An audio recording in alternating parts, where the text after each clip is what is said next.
We're live right now. Never mind. You sure? Yeah, is this about your appointment? Oh, you can do that during, and whenever, new business. Whatever. New business.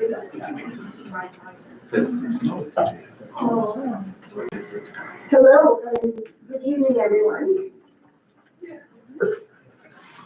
Adequate notice of this meeting of the Lawrence Township Council being held on Tuesday, February 4th, 2025, has been provided through the posting of the annual meeting schedule of said council in accordance with the section 13 of the Open Public Meetings Act. Said notice was forwarded to the Shortonian, the Times, and the Princeton Packet on December 19th, 2024. I'd just like to take a moment. It is Black History Month, and I just want to acknowledge just a couple of my favorite quotes, if you indulge me.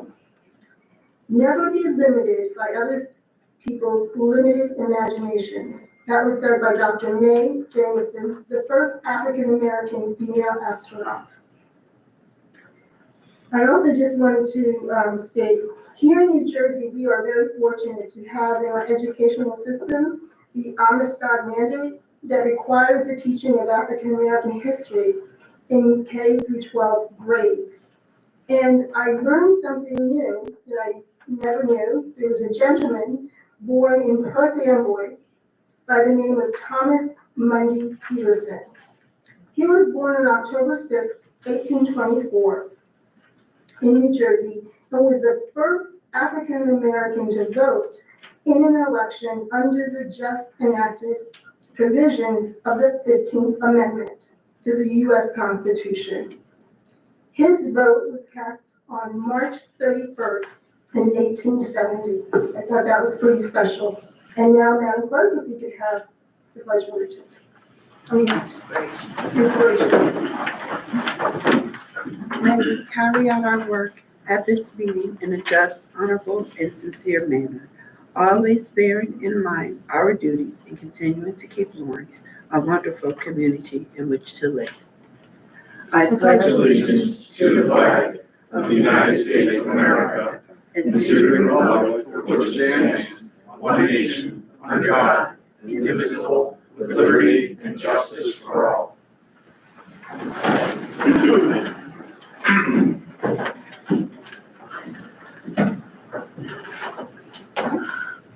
Madam Clerk, if you could call the roll, please. Mr. Bobbitt? Here. Mr. Kanaki? Here. Ms. Perry? Here. Mr. Ryan cannot be with us this evening. Mayor Farmer? Here. At this time, we will have our special presentation, Manager's 2025 Recommended Budget and Presentation, beginning with Mr. Peter Kurakakis.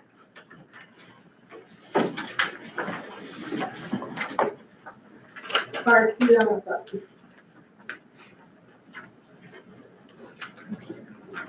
Thank you, Mayor and Council. It's an honor to be here to speak in front of you tonight.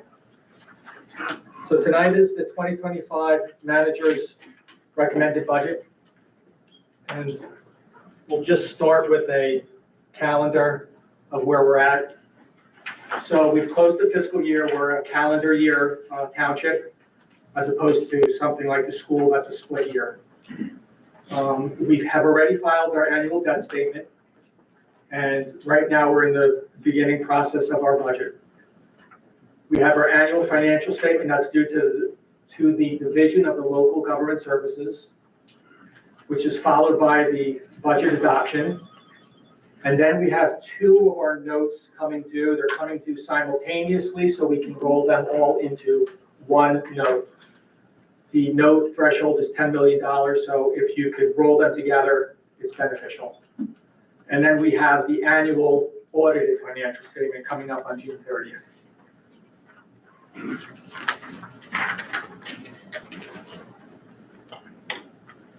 So just a few budget points.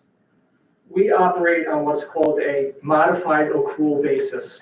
There's many different types of accounting. There's accrual accounting, there's cash accounting, there's cost accounting. New Jersey works on a modified accrual. So cash accounting is you record your receipts when they're received, and you record your expenses when they're paid, as opposed to an accrual accounting system where your revenue and your expenses are recorded when they're incurred. So what New Jersey does is they take the cash portion for revenue, we record them when we receive them, and we use the accrual portion for the expenses. We do purchase orders to incur the expense before it's paid. So it's called the other comprehensive basis of accounting. It's how we operate. The annual financial statement needs to be filed with the division prior to the budget, to the introduction of the budget, because they need to verify the revenues and our surplus balance. We operate on a temporary budget until the adopted budget is moved upon by council.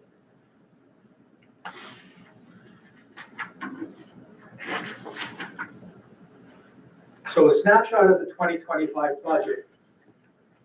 A municipal budget is really broken into two larger pieces. You have the revenue side, which has to match the appropriation side. Within those categories, or within those two halves, you have categories. On the revenue side, you have revenues that you cannot exceed what you brought in the prior year. That's the cash basis part of the accounting. There's a calculation, it's called the levy cap calculation, and our tax line is beholden to that calculation. So there's calculations that the state looks at to make sure that you're following it. On the appropriation side, we have really two pieces. We have appropriations that we call inside caps. Those appropriations are restricted to what the state calls the appropriation cap calculation. And then you have outside of caps, which are not restricted. Outside of caps, there's not many items, but it's debt service, capital items. ELSA sits outside of caps. So there's not many items. Most items are inside caps because the state wants to control the growth of a budget, how fast the budget's growing, and not to exceed it.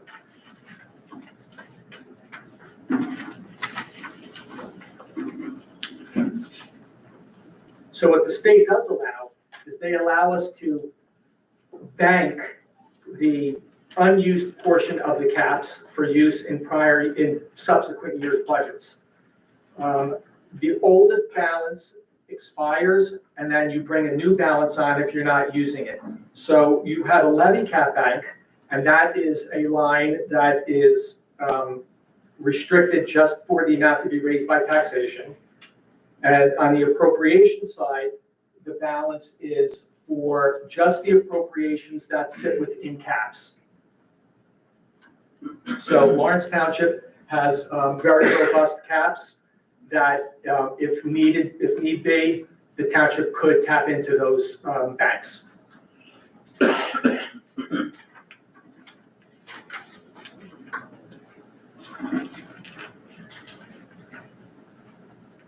Major anticipated revenue sources.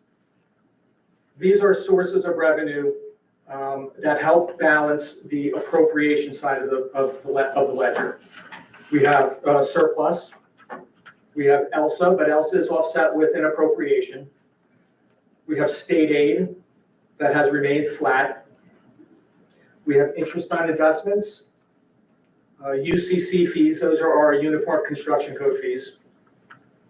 Delinquent taxes, ambulance service fees, our 2% local tax on the cannabis shop that we have, and our pilots. Those are major sources of revenue. On the appropriation side, salary and wages is our largest item of appropriation. And this year we have a number of new positions being proposed. We have a deputy, a member for the clerk's office. We have officers, 11 dispatchers to take over our dispatch service, and firefighters. We also have ELSA. This is the other side of the revenue. Capital improvement. We have employee group health insurance. reserve for uncollected taxes, which is it's a non-spending appropriation. It's an appropriation that closes the gap between what we collect and what we have to pay the school and the county. They get 100% of their budget. So the municipal budget has to make up that difference for the balance. And that's what that line item is. We call it reserve for uncollected taxes. Garbage and trash, that includes the landfill, and recycling. The police pension, the PFRS is police and fire pension, PERS is public employees. We have debt service, utilities, social security, and our general liability. Those are the major appropriations.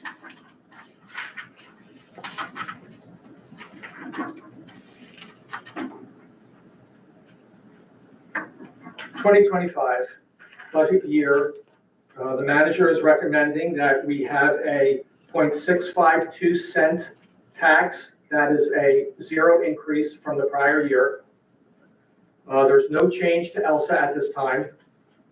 And right now, the school and the county have not struck their tax rate. So when they're struck, those bills go out in the summer that include those amounts.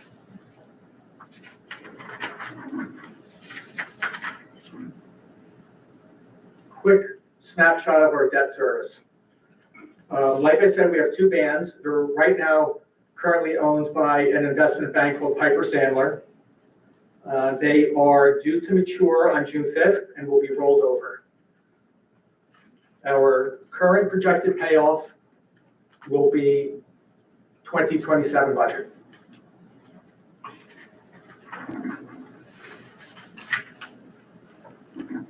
Capital items. These are items that are requested by the departments that they feel that they need, and they're going to be speaking to council about them. So we have our normal police and non-police computer maintenance, software, server upgrades, batteries of $50,000. We have a clerk record retention and Oprah that we're trying to get our documents digitized. Public safety equipment. This is the 3rd year of a 5-year program for body and vehicle cameras. Police barricade cones. Some municipal building improvements, a normal HVAC replacement program every so many years. The Public Works Director needs to replace certain items of our HVAC system. A police department fuel tank to replace the one that used to be at Town Hall.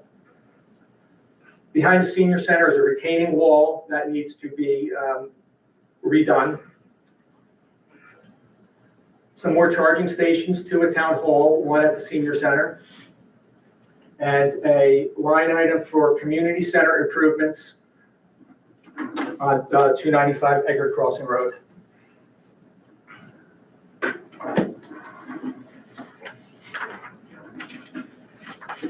Continuing with our capital budget, we have fire and rescue equipment. There are EMS bulletproof vests. There's fire personal protective equipment. Fire SCBAs, those are the breathing apparatus that the firemen wear, self-contained breathing apparatus. There's a power load stretcher and fire turnout gear. Some communication equipment, radios and pagers for the fire department, fire services. Some various equipment for Public Works. There's a dump truck that Public Works always tries to do double duty, so it's not only a dump truck, but it will be available to do snow plowing during the winter. Vehicle maintenance, a 4-post vehicle lift to get the vehicle lift out from under the slab where it fills with water. Vehicle maintenance, tire changer.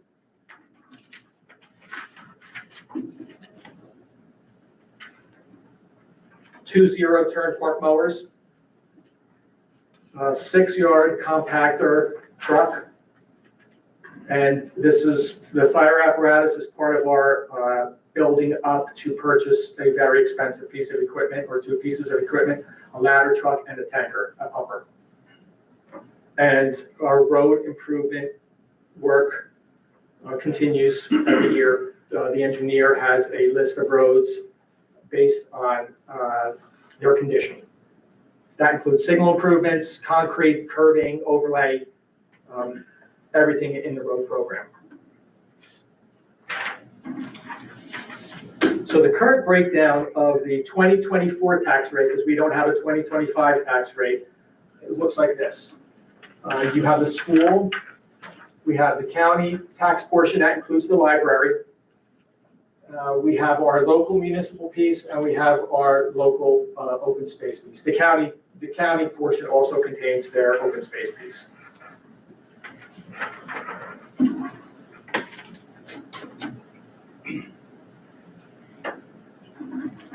That concludes the brief presentation. Any questions from?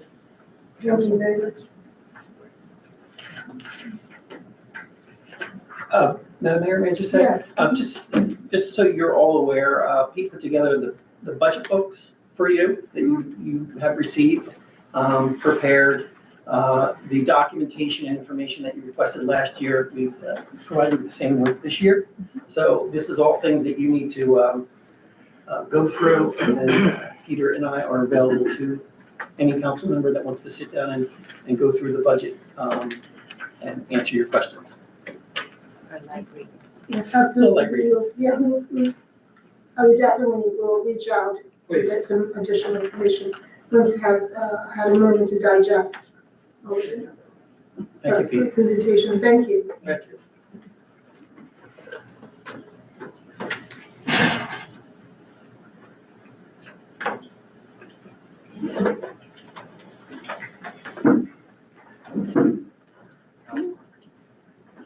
And next, we'll continue now with presentation, 2025 Department, Keith Levine, Health Officer.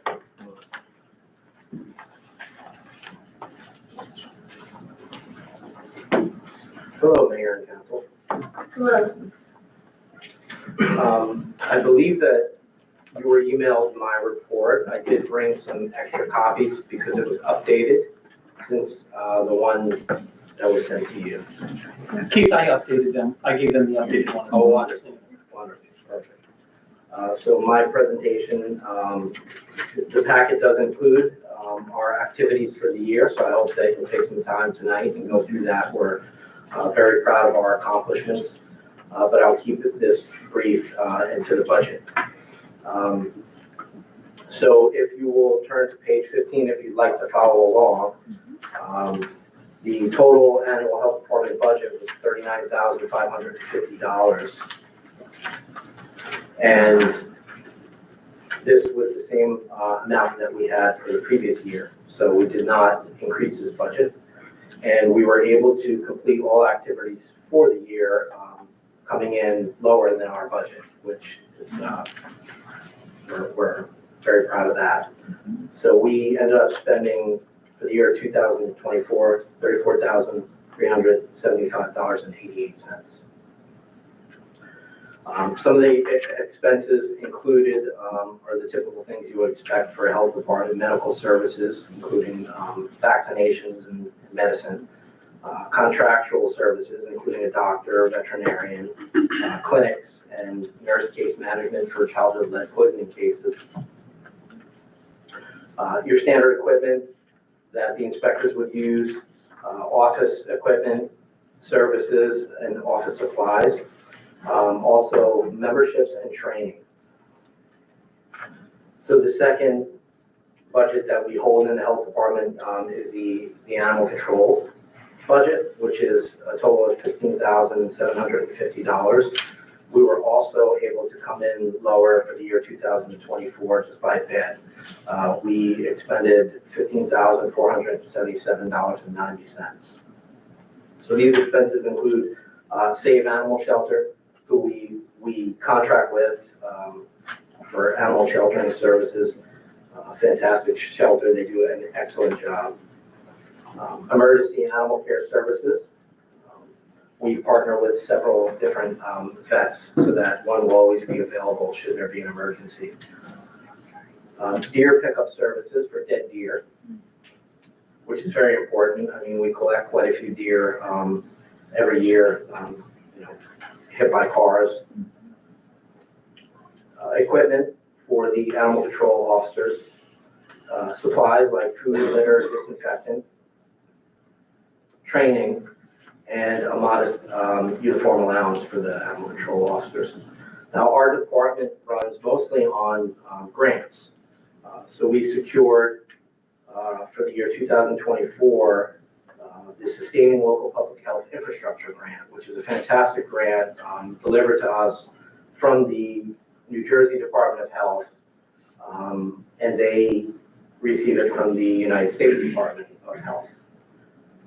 This grant totals $168,049, and it's good through March of 2026. So this affords us a full-time local health outreach coordinator to partner with businesses and nonprofits and universities and attend community outreach events, of which we do quite a few for the year. I think we attended about 30. We also hold blood pressure screenings and this sort of thing. So there's a lot of activities that go into this position, and we're definitely grateful to have that source of funding.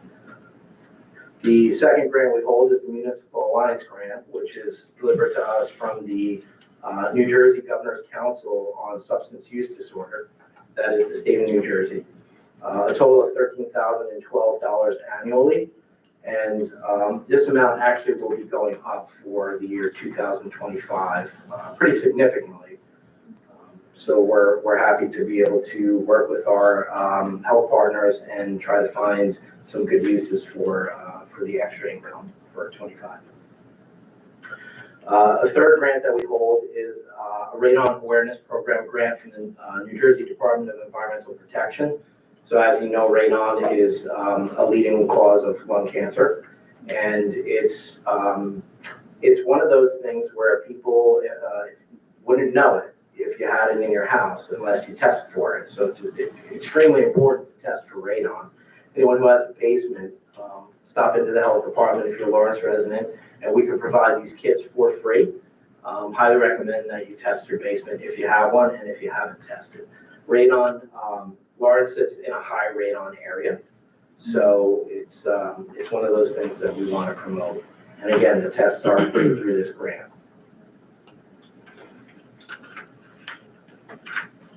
I would like to just make mention that this past year, in September 8th, 2024, we lost a longtime health advisory board member, Mary C. Baird.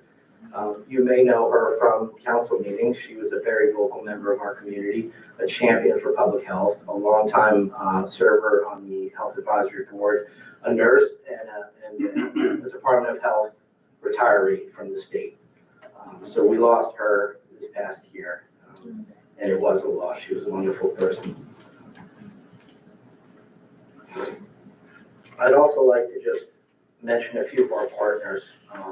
John Moses at Rider University, who works for the Bronx and underwrites, we underwrite a podcast that he produces, Mental Fitness, which discusses mental health issues of all different kinds.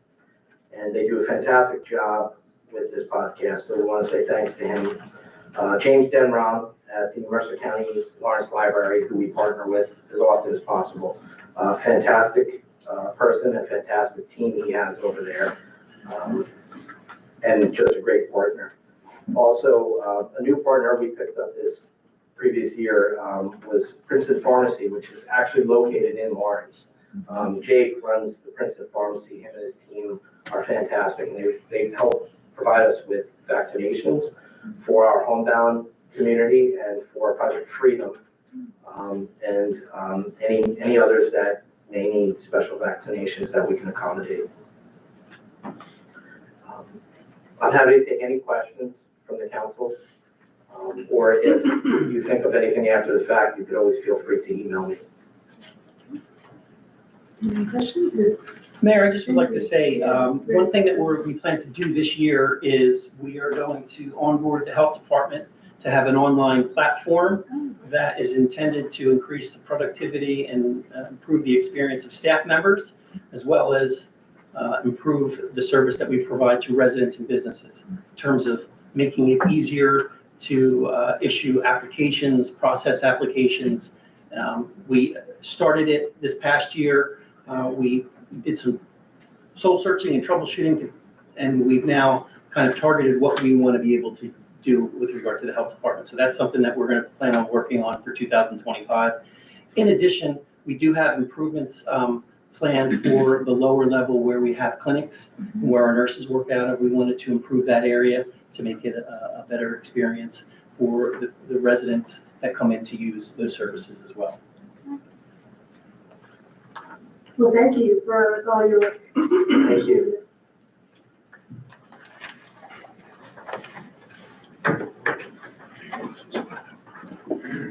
Next, we'll have James DeFort, construction official.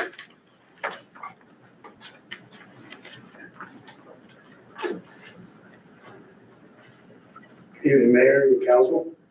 This year, 24 was another busy year for us in the construction department. We basically took in, with our clerical staff, 2,800 applications. And between 5 and full-time inspectors, we performed 8,901 inspections, a little up from last year. We do have a lot of, I'm sorry, losing my spot here. We do have our software program in place for e-filing. We're putting the final touches on that. We are contracted through fasttrack.gov, their sister parent company that they do for e-plan, which accepts all the plans. We're still working with those people there. And we have a meeting next week with the Plan Table company to finalize, hopefully, and get those ordered. It's been a long road with that. The other problem we're facing, and Chris can contest to this, that the state is having problems with the contractors who have their seals electronically sending them to us or anywhere in the state. They want to make sure they're secure. So that's another holdup right now. People can go online, they can actually see their application. They can actually pay for it online now, which is a real big saving for us. Some of the projects finishing up this year, Ryan Homes, they'll be finishing up their last 2 buildings are going into the ground now. They anticipate being done in the end of July, middle of July, end of July. We have 3 new restaurants coming into Mercer One Mall. They're taking over the Hooters place, Cheeseburger, and the Houlihan's. So that's getting redone.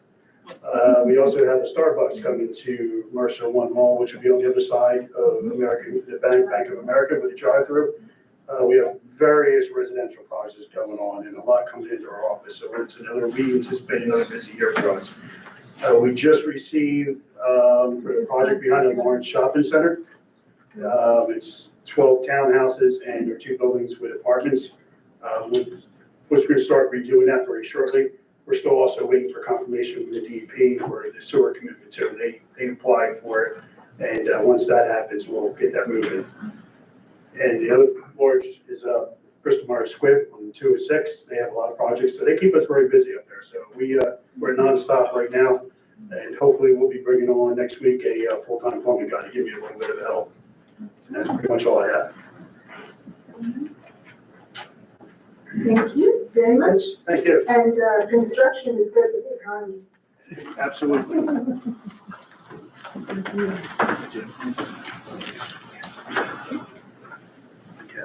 And now we'll have Mr. Jack Oakley, Emergency Management Coordinator.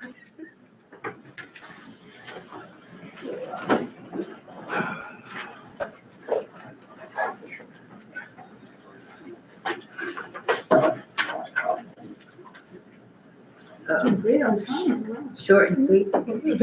Oh, that hurts me. That hurts. These other guys didn't tell you, but they yielded all their time to me.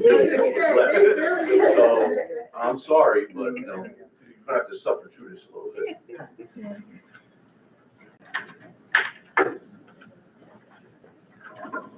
Good evening, Mayor Farmer, members of council, Manager Nowinski, Mr. Newman, and Clerk Carter.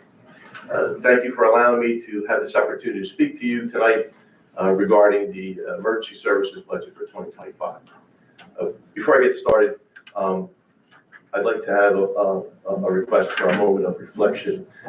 We lost two very important, longtime members of our volunteer fire staff over the past 2 weeks. Both of them were past fire chiefs. Past Chief Ken Johnson was also a longtime employee of the Public Works Department here at Lawrence and at Slackwood, and past Chief Ted Clement from the Lawrence Road Fire Company. So if we could just have a moment of reflection for those gentlemen who made a mark with their dedication and their service to Lawrence Township in the years that they were here.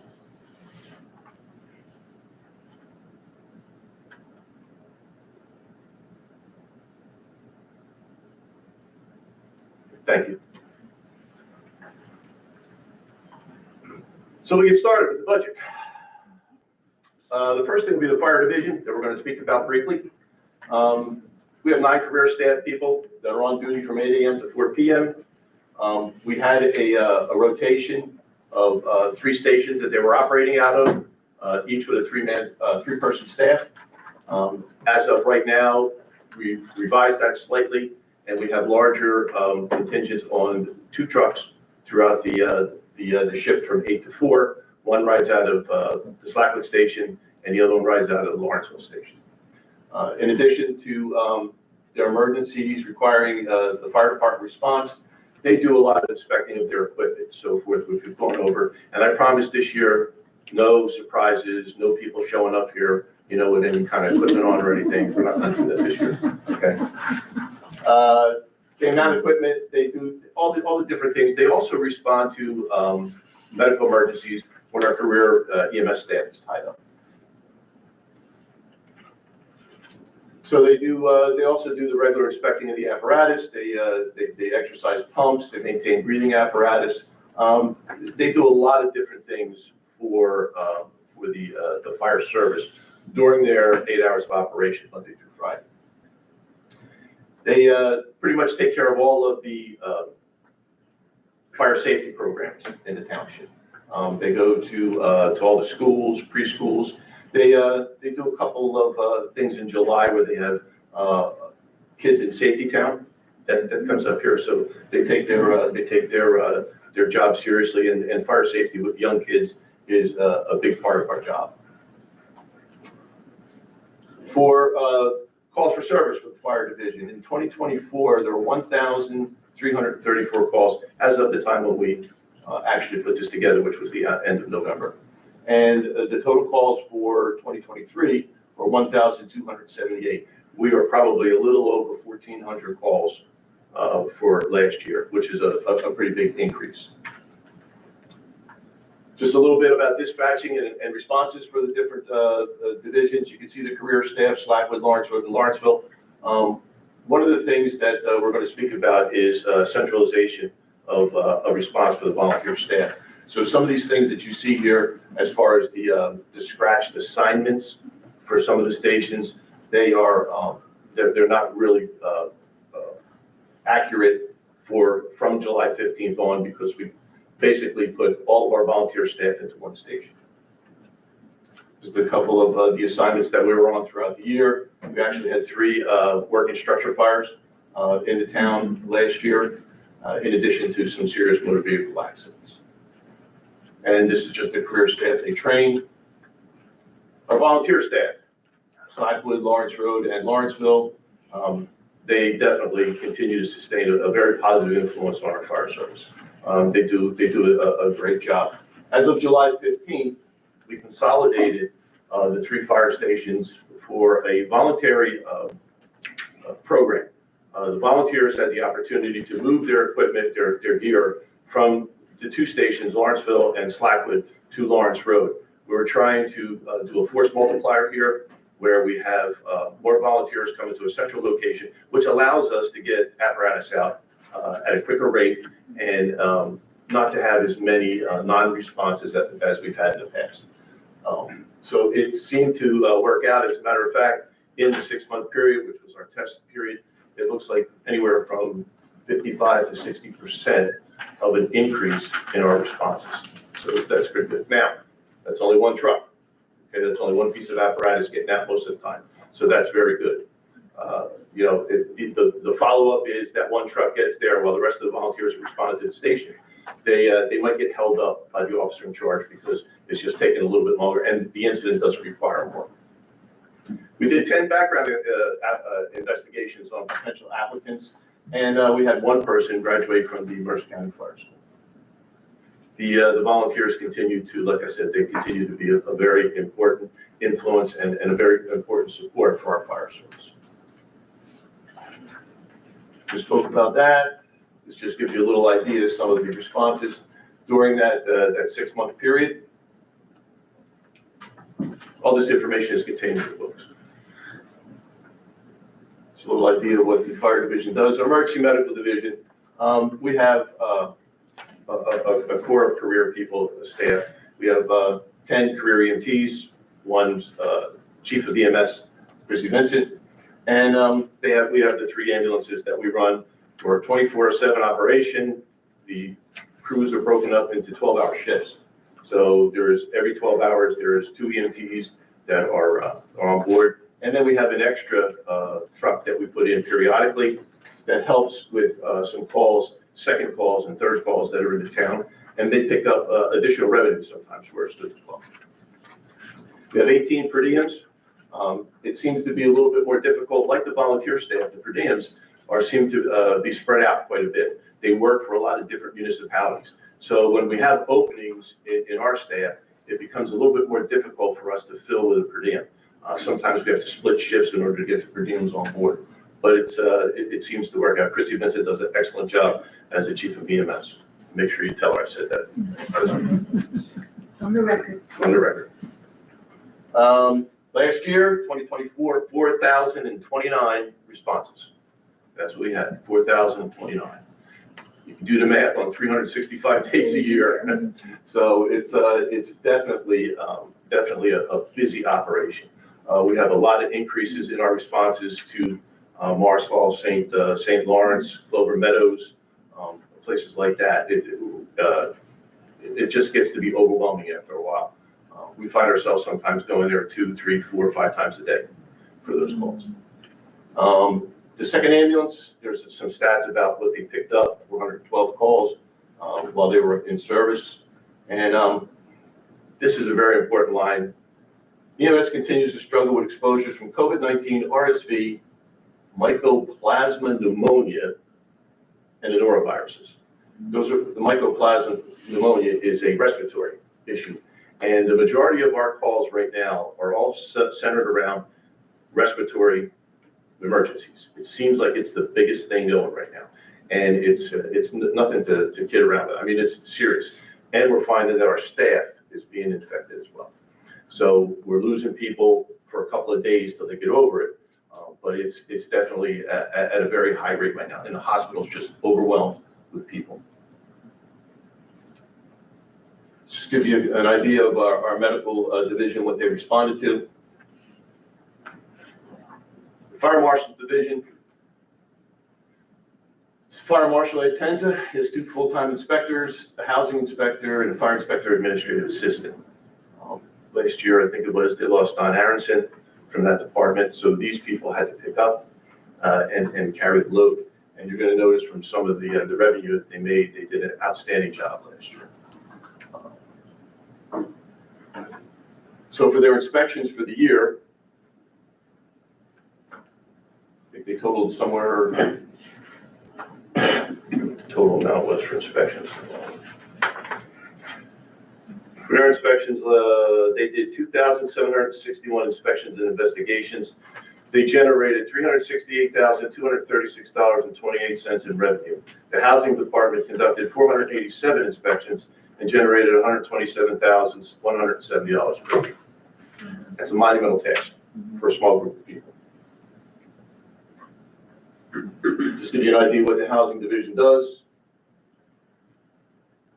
This is their month-to-month, how much they brought in. And now I'll address the operating budget for 2025. The Office of Emergency Management is staying steady at $8,000. Emergency Medical Service, there's $43,000 that's requested. That $43,000 does not go for salaries or wages or any incidentals like that. It's all for perishable equipment that we go through and repairs to equipment that we break and the purchase of new equipment. But new equipment, some of the things that we showed you last year and we told you how much it cost, they have gone up since then. So it's not easy. I know the CFO mentioned the power cot is one of the things that we are $50,000 for a stretcher. That's what it is. So that's the state of where we're at as far as equipment goes. Personal protective equipment, $60,000. If you remember, we were asking for additional money for personal protective equipment over the past couple of years.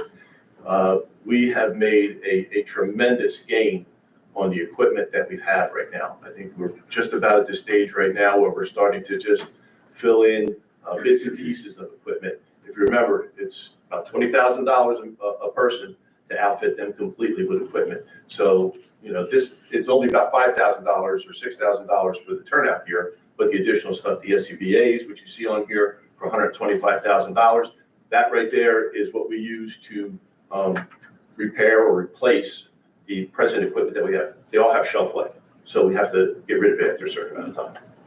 The fire service radios and pagers, $100,000. We're still trying to climb out of the hole that we had from that 2015 grant from the county where they bought us, you know, $1 million worth of radios and equipment. But at this point right now, again, the serviceability of those pieces of equipment has gone down the drain. So we have to replace them. There's no repairing them anymore because they don't make the parts for them. So we have to replace.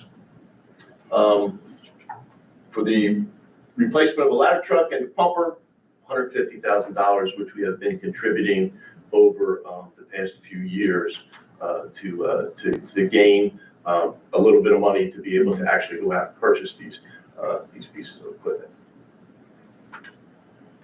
And that's all I have. I know, you were expecting more. I realize that you were expecting more. Thank you for your presentation. And fortunately, the past year, I was able to, I think both Councilwoman Perry and I were able to visit all of the firehouses and see the work very much up close. So definitely getting appreciation for all that you just mentioned. Yeah, so thank you. Mayor, I have one question, if that's all right. I know you had mentioned the sort of response times for the combined volunteers. How does that compare to the paid staff in terms of response time? Is it comparable? Are we having any issues with the response time of a centralized location? The response times, and you have to remember the volunteers are coming from home, so they're not stationed in the station. So the turnout time for the career staff is probably a minute to a minute and a half. They're getting out the door. The volunteers, by the time they travel from their house, get geared up and jump on the truck, you're probably talking maybe from the time of dispatch, 7, 8, 9 minutes sometimes. So it is a considerable, but if you're looking at the NFPA standards, and it's an acceptable practice depending on what you got on the truck and responding to a particular area. So as long as we are getting equipment out, that's what the mainstay is here, just to get the equipment out the door. Thank you. Mayor, may I have unless you're. I was gonna ask a quick question. Has the consolidation raised efficiency as far as getting the volunteers out? Yes, And have they all complied with the centralization? not all. There are still some that chose not to participate in the program, but that's you know, you have to expect that. It's a voluntary program. We didn't make it mandatory. I think when you look at centralizing your response, at some point it has to become mandatory, but also we need to have a station, a centralized station to get everybody to, because the station that they're responding to at Lawrence Road right now, it lacks some of the important things that it needs, you know, shower facilities, you know, bunk facilities for male and female, things like that. Jack, could you just talk about the impact 3 additional firefighters are going to have on the department? Yes, the 3 additional firefighters will allow us to expand the coverage hours for the career staff. The Monday through Friday, 8 to 4, will definitely change. How that will change and how much more time we will get between Manager Nowinski and myself, and I think we'll be able to figure that out, but we will be able to expand the coverage time for sure, which will also help alleviate the responsibility of the volunteers responding to calls after the career staff is off. And council, we've discussed, I think the main thing that we need to work out, and hopefully it is this year, is whether we're going to consolidate and whether we are going to start the process of getting a new facility. That new facility will allow us to properly grow a career fire department. At this point in time, we have to maintain the growth that we're experiencing now because it's got to fit with certain parameters of scheduling. But a facility that's going to meet all the federal and state guidelines for the safety of our fighters is critical. And so the faster we get to the point where we know what we're doing, then we can identify how more aggressively we can grow the career fire to ultimately, if it need be a 24/7, 365 operation. Thank you, Mr. Jersey, for your presentation. Thank you.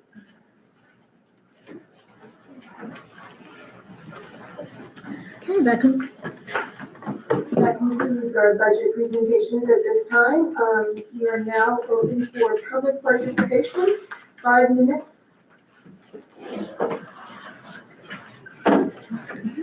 These presentations will be put on our website. So all of the presentations on this evening will be available to the public on the Lawrence Township website.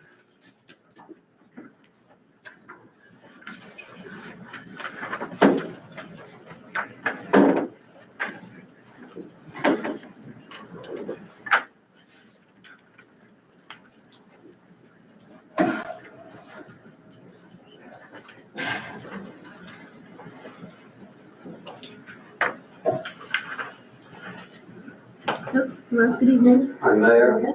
Thank you, Council, Madam Clerk, Manager, other council, yes.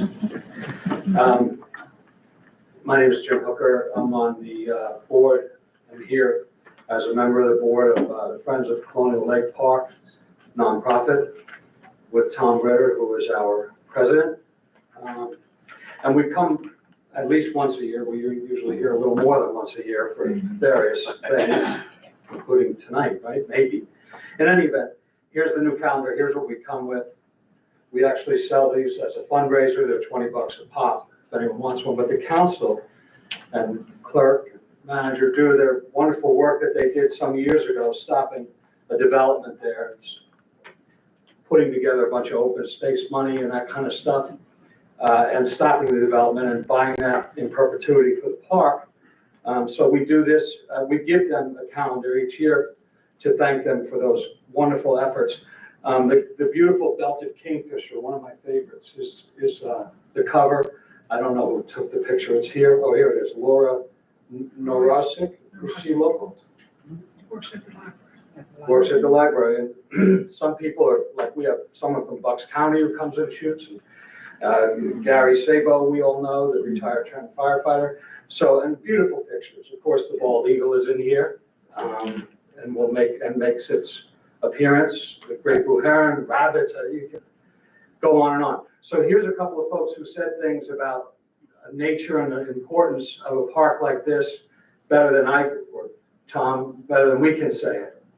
And these are to be found in the calendar. There's little sayings. So, Mayor, like you. Inspirational, your sayings or quotes, and here's a couple of quotes, and this one from Jacques Cousteau. For most of history, man has had to fight nature to survive. In this century, he was in the 20th century, he is beginning to realize that in order to survive, he must protect it. And that's, I think, where we are now, and that's what the great council did, and the township all coming together. Then here's one from Jimmy Carter. Like music and art, love of nature is a common language that can transcend political or social boundaries. And that's pretty much what happens here. And one more from Lady Bird Johnson, our first lady in the 60s. The environment is where we all meet, where we all have mutual interests. It is the one thing all of us share. And you can see that as you all have down at the park any given day, weekend, weekday, from all walks of life, as we've all talked about and we've all seen. And so those inspirational quotes sort of speak to that, I think. And so with that, we'll just turn these over to Madam Clerk. So there's one for all of you there. And we appreciate once again everything that you did and continue to do. And Mr. Whitehead is here, and Nancy's here, and different folks who are always, helping out down at the park. The mayor, the councilman, we've walked it together. Last year, we celebrated the 100th anniversary, and that's about it. And we thank everyone for all that you do and all of your support. It's a beautiful park, and we all continue to enjoy it and treasure it with your support. You want to say anything? I can't talk. Thank you. Thank you all very much. Thank you. And we're looking forward to February 14th. We'll be back at Colonial Lake for Valentine's Day. That's a beautiful event, Yeah, yes. The colder the better, too. It's a lot of fun. Nice winter. Yes. Colder the better.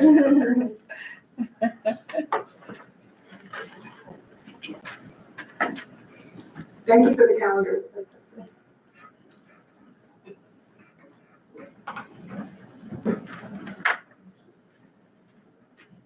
Yeah, I'm Nancy Albertson, just here, I just want to put on record that I'm here lots of times for Trenton Block and Hardscape. Again, they've got stuff on the township property, which I did email you guys. I do have pictures.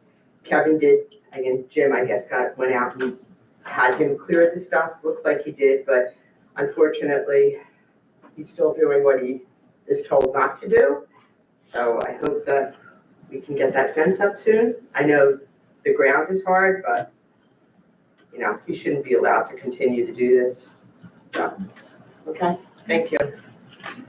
Oh, and thank you for always salting my end of my road. I can get to work every day. Thank you. And we do go out each time that there is, we go out and take a look at the property and stuff. Mayor, I'd like to I think we could say this publicly now. Okay. I received word from the owner of Trenton Block that they have acquired a new location, and it is their plan to systematically move out of their current Cherry Tree Lane location and relocate. So having said that, we're holding off on the fencing for now until we can figure out, and if for some reason it gets delayed, we're gonna put the fence up. But if not, we don't know what's gonna happen next with that site, but it's good news. Yes, thank you. So there'll be, and that happened a couple weeks ago, and so their plan is hopefully by June. I don't wanna hold the owner to anything specific, but plan is to get out. No, and they are a business, a large business that it has grown and is expanding. And so, it's good news that they are expanding, and I believe will still be a lot. Can I say that? Yeah, sure. Yeah, okay. Good evening, everyone. Thomas Littlejohn, 15 East Dare Lane. So there was one thing that I did want to ask about tonight. During these past few weeks, ICE has been ramping up their arrests on undocumented, illegal immigrants here in the U.S. And, one thing that I am really concerned about is the surprising amount of arrests for actual American citizens who have, done the due process to become American citizens and everything.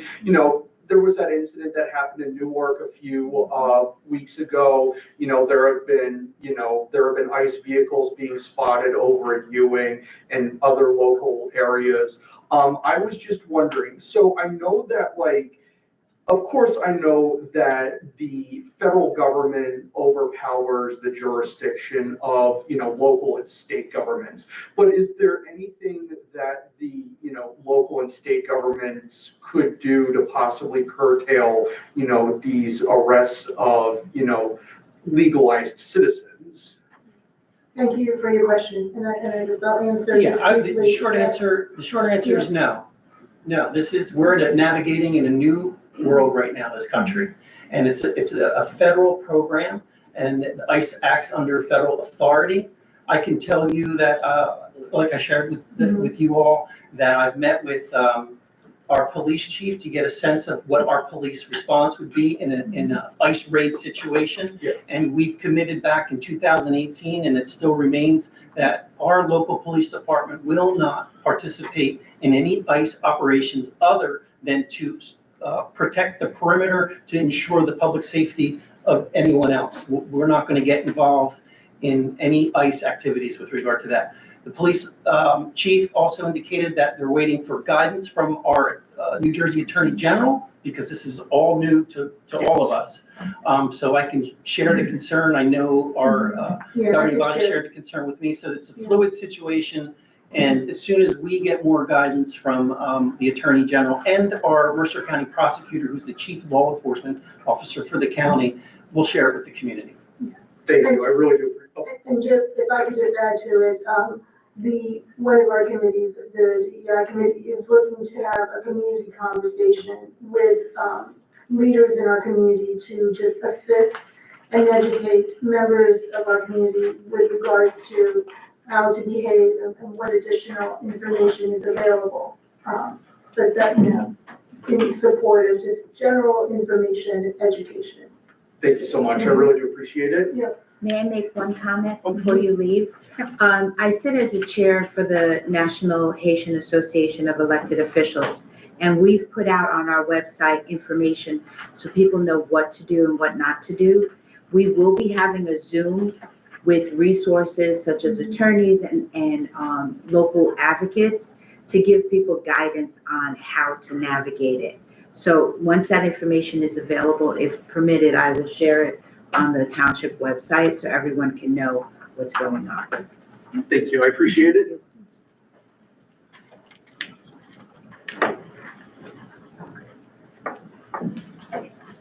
Thank you.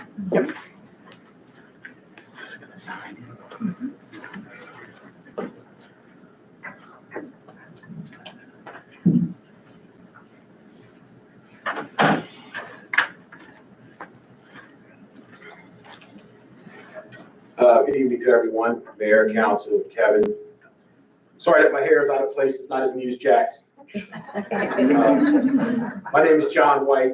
I'm the electrical sub-code official here in Lawrenceville. And I'm also the president. We have a lot of people in our office that wear a lot of hats. And I'm the president of Central Jersey Code Officials also. So we get a lot of information about where our industry, speaking of construction, Mayor, when you said that earlier. And also to add to what Peter put up about what the UCC fees are, I think it was like 1.3 million, Peter, or something like that.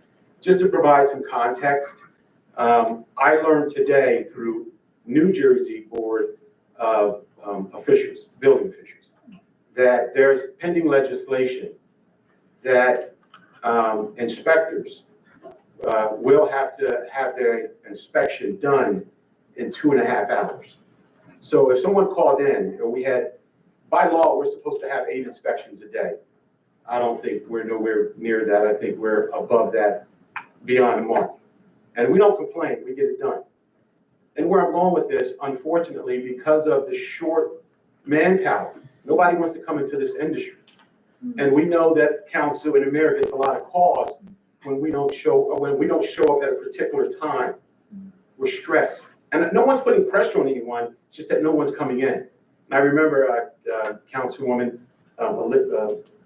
Perry, right, mentioned something in the hall about what can we do, right? Can we get our salaries up, to bring people in? And that's an industry-wide problem. And it pays well. It pays well, but it's really difficult to get people in. And when we talk to people, it is about the pay. All right, and this new bill and the lack of construction. I just lost one of my employees, my inspector. And now we got a former retiree, double retired. He's back, but he's limited. He's very limited in what he can do. He's 76, and I'm not knocking that. I'm thankful to have him. All right, but Jim, he's been, let me see, mechanical, plumbing, construction official. And I just want the panel to really, really take that into consideration. And I really appreciate having Kevin as our, and I mean this. There was a call a couple years ago, and a person lost their heat, all right? And they had a unlicensed electrician go in there and do work.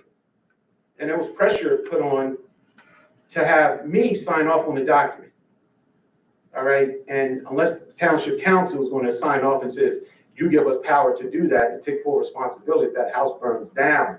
So I really appreciate Mr. Nowinski. I never come to these meetings, I live in Columbus, but I'm here because I'm working overtime. But I'm not on overtime now. I did clock out here. But that being said, I really, really wanted to stress that because 2 years ago, there was another bill. And that's approved, 84788, expedited inspections. With all of the construction that we're seeing in our town, all right, the fees at 1.3 million, the township would be obligated to give that money back. Let that sink in. And I'm not saying it's your fault, I'm just saying industry-wide, how do we get more people in? You know, because we truly, truly are stressed. And I would hate for the township, or any township, to start giving money back. And if we were short, like some towns, they allow, and Mr. Botter knows this, because some towns, they want a person to have every license. I think that's a problem. I'm an electrician of 40 plus years, all right? Jim's been a plumber and I still run my contracting business, all right? And imagine a township having to give up, that's $300. They can go up to $300, right, Jim? If I remember, $300 per inspection. So if you had a fire, electrical, building, mechanical, and went out there, there's $1,200 just disappeared from our budget. So imagine if one of these massive construction projects come in and we're still short. You know, and again, I'm coming from the point where, you know, the council, please understand that we're short. So when that call comes in, you know, they're saying, I mean, they say a lot of things. We get it, but we also get a lot of attaboys in this town because we bust our humps. We really do. I mean, I'm trying to save my hair, Jack. But anyway, thank you. Any questions? Yeah, I do have a question. Do you do any outreach with high schools or young people? Because I know the trades are such great professions. And I know that there's vocational opportunities. I know that, do we do anything like that? Mentoring? Yeah. I think I mentioned that to you apprenticeships? before. I have no Yeah. problem. I brought kids in my office before. I'm a former teacher as well. Yeah, yeah. You know, so I have no problem. And we do a Central Jersey code officials. We actually would go to different, like Mercer County, Mhm. and we'd talk to the kids. And that gentleman that mentioned something about, is he still here? About the issue with what's going on nationally. Yeah. When you go to Mercer County, and I went to Mercer County years ago for my apprenticeship, Mhm. and the demographics have changed tremendously. Mhm. That class was pretty much Latino, Mhm. you know? So the workforce has changed tremendously, Mhm. you know? So, but we try, Okay. we try. Mayor, can I ask one question? Sure. Do you do happen to know off the top of your head the bill number? I'm going to find out tomorrow If you because, could send it to the clerk and she 84788. can send it to all of us. yeah, NJBOA called me up today and announced Okay. that. I said, another one? Yeah, I have it, I'll have it with me. Yeah, Yeah, if you could get it to the clerk and then she could forward it to council back. got me that, Mr. Bob, not an issue. Thank you, Mr. Wayne. Let's hope it doesn't go anywhere. Well, having that number, we could lobby with our partners in the legislature to ask them to help us with that.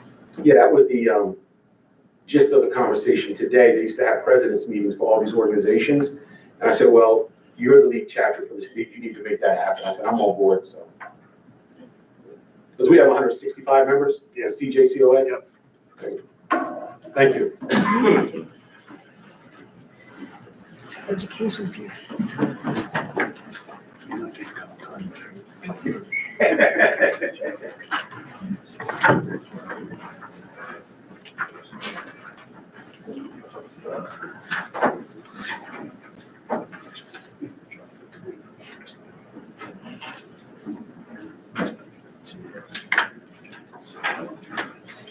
Sylvia Cobus. I would like to take an opportunity to, that we have department heads here at the meeting and EMS and fire department, to thank you all for, as we hear it every time in Madame Clerk's inspiration, you are a part of making this community a great community to live in.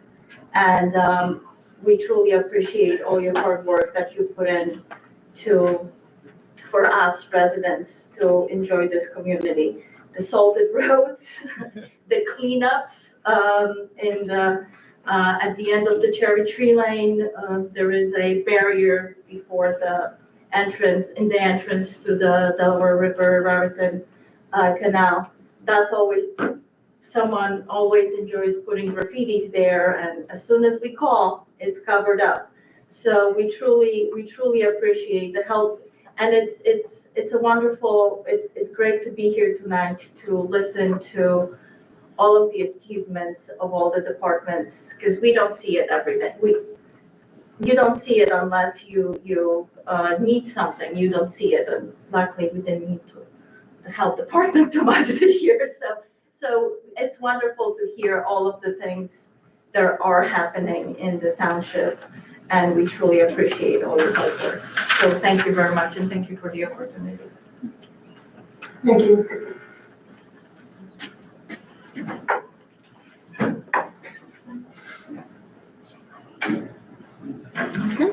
Seeing no additional public comments, I'm closing public comments at this time. Mayor, may I just say, I want to thank all the department heads for coming tonight. Even the ones that weren't presenting, they're here as a show of camaraderie and support for those that are presenting. It speaks a lot about the professionalism and the teamwork atmosphere that this township government has, and I appreciate you all being here. And also the EMTs, firefighters, volunteers that were here, they all just had to leave. I want to thank you guys for being here tonight. It's important. Absolutely share the sentiments. Thank you all for being here this evening. And you don't have to stay. We're good to There go. you Yeah. We're good to go. Keith, that's noted that you're leaving. Not the long, you got Okay, review and revision of agenda, I don't think we have anything. I think that we Do do. we have something to I want to add adjust? personnel discussion, Okay, and it's not about any present employee. okay. For closed So session. for closed session, Closed so session, what? it's potential land acquisition Position and and personnel. personnel. It's very brief. All right, I'll make a motion to amend. I think we should, yes? I think that would be proper. I think I'll make a motion to amend 18H6, number 93, to read authorizing a closed session of council immediately following the regular meeting to discuss potential land acquisition and personnel. I second. Okay. Madam Clerk, if you call the roll, please. Mr. Bobbit, Yes. Mr. Kanaki, Yes. Ms. Perry, Yes. Mayor Farmer. Yes.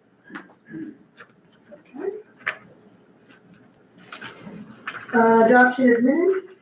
I believe we can adopt, regular meeting September 17th. Yeah, I was I'll ask the clerk about August 20th, as Mr. Ryan hasn't been here for a few meetings now. How can we move forward on this one? You can, if you, Okay, you can, if you've read them, understand them, and agree with them, you can vote on them. okay. That would be for, Councilwoman Perry and myself. Yes. Then I guess we're prepared, right? Yep. To move forward. Thank you, Madam Clerk, for that clarification. You're welcome. Now we need a motion. So in that case, I'll move 8A, regular meeting, August 20th, 2024. May I have a second? Second. Madam Clerk, if you could call the roll, please. Mr. Bobbitt? Yes. Mr. Kanaki? Yes. Ms. Perry? Yes. Mayor Farmer? Yes. Mayor, I'll move 8B, regular meeting September 17th, 2024. Do we have a second? Second. Madam Clerk, please call the roll. Mr. Bobbitt? Yes. Mr. Kanaki? Yes. Ms. Perry? Yes. Mayor Farmer? Yes. Awarding and rejection of bids. Okay, introduction of ordinances. Mayor, I'll move 10A, ordinance number 2484-25, an ordinance amending Chapter 10, Article 6 of the Lawrence Township Administrative Code entitled Officers and Employees, Section 1038, Municipal Clerk, Deputy Municipal Clerk position.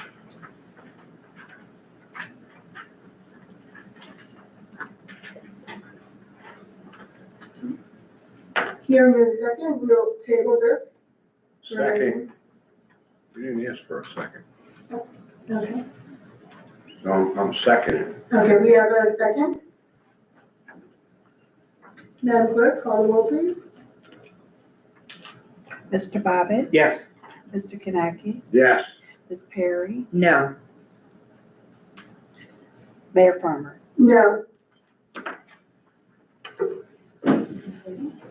Mayor, if I may, since we didn't really have a chance for debate about this, I think it's time for us to move forward as a council and figure out how to appoint a deputy municipal clerk. It seems as if the former having council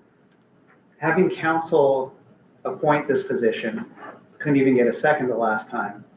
And this time we got a second, and then there was no opportunity for debate. I had some things prepared about classified, unclassified positions, the potential of this position being politicized, being an unclassified position with no input from the municipal manager or the clerk, only from the council. So I hope at the next meeting we can have a chance to have a debate about this, because I think we need to move on from this. This has been going on since October 1st, when a resolution was put forward about a $100,000 job with no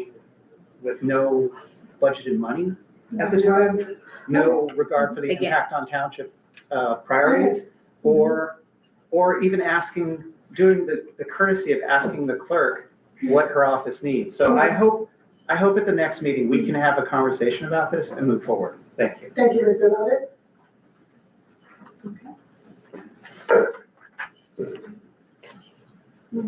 Okay, adoption of ordinances. We have another adoption. I'll move 11A, ordinance number 2483-25, an ordinance amending chapter 435 of the Lawrence Township Administrative Code entitled Motor Vehicles and Traffic, addition of handicap parking space at 1632 Brunswick Avenue. I'll second. Okay, Madam Clerk, will you call the roll, please? We have a motion by Mr. Bobbitt and a second by Councilwoman Perry. Yes. This is an adoption. Did you want to open it for the public? Okay, is there any public comment? Seeing none? Mr. Bobbitt? Yes. Mr. Kanaki? Yes. Ms. Perry? Yes. Mayor Farmer? Yes. We will now have the manager's report, and I believe he's going to read into the record the budget announcement.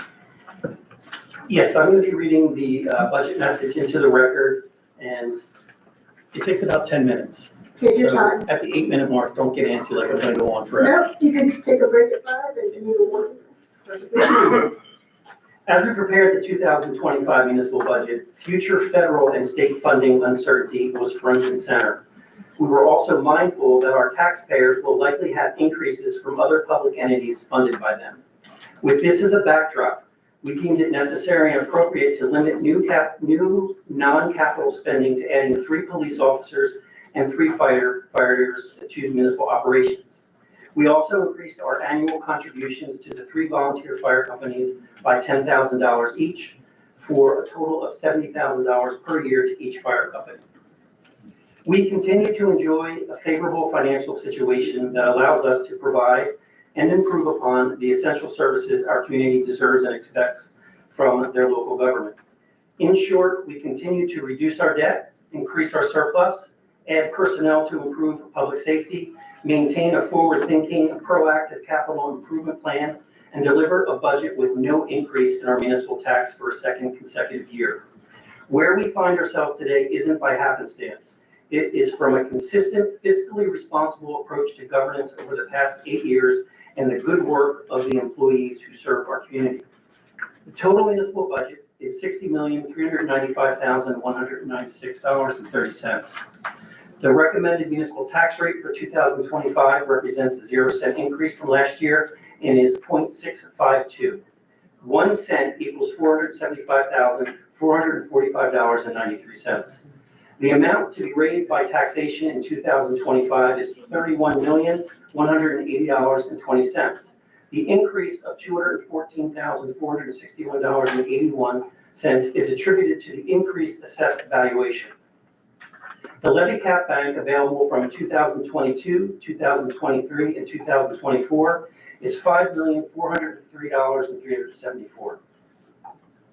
And we will use $0 to remain within the 2% tax levy cap. Note, the 2022 cap bank of $894,055 expires this year, leaving a usable cap bank of $4,509,319. The 2024 year-end surplus balance is $22,091,314.27 versus a 2023 year-end balance of $20,638,658.38. It's an increase of $1,452,655.89. The surplus balance remaining available after applying an amount as anticipated in 2025 revenue will be $12,756,314.27, is an increase of $452,655.89 over the 2024 remaining balance. The cash reserve balance for tax appeals is $8,019,491.18. The decrease in outstanding debt continues. The 2010 closing balance was $30,797,000. The 2024 closing balance is $8,365,000, reducing our debt by $2,423,000 from last year. For 2024, we have budgeted, for 2025, we have budgeted another $2,423,000, reduction to our debt. In addition, the year-end reserve balance in the Lawrence Township Self-Insurance Fund is $1,620,853.08. The 2025 municipal budget has an appropriation of $120,000 to fund this decrease.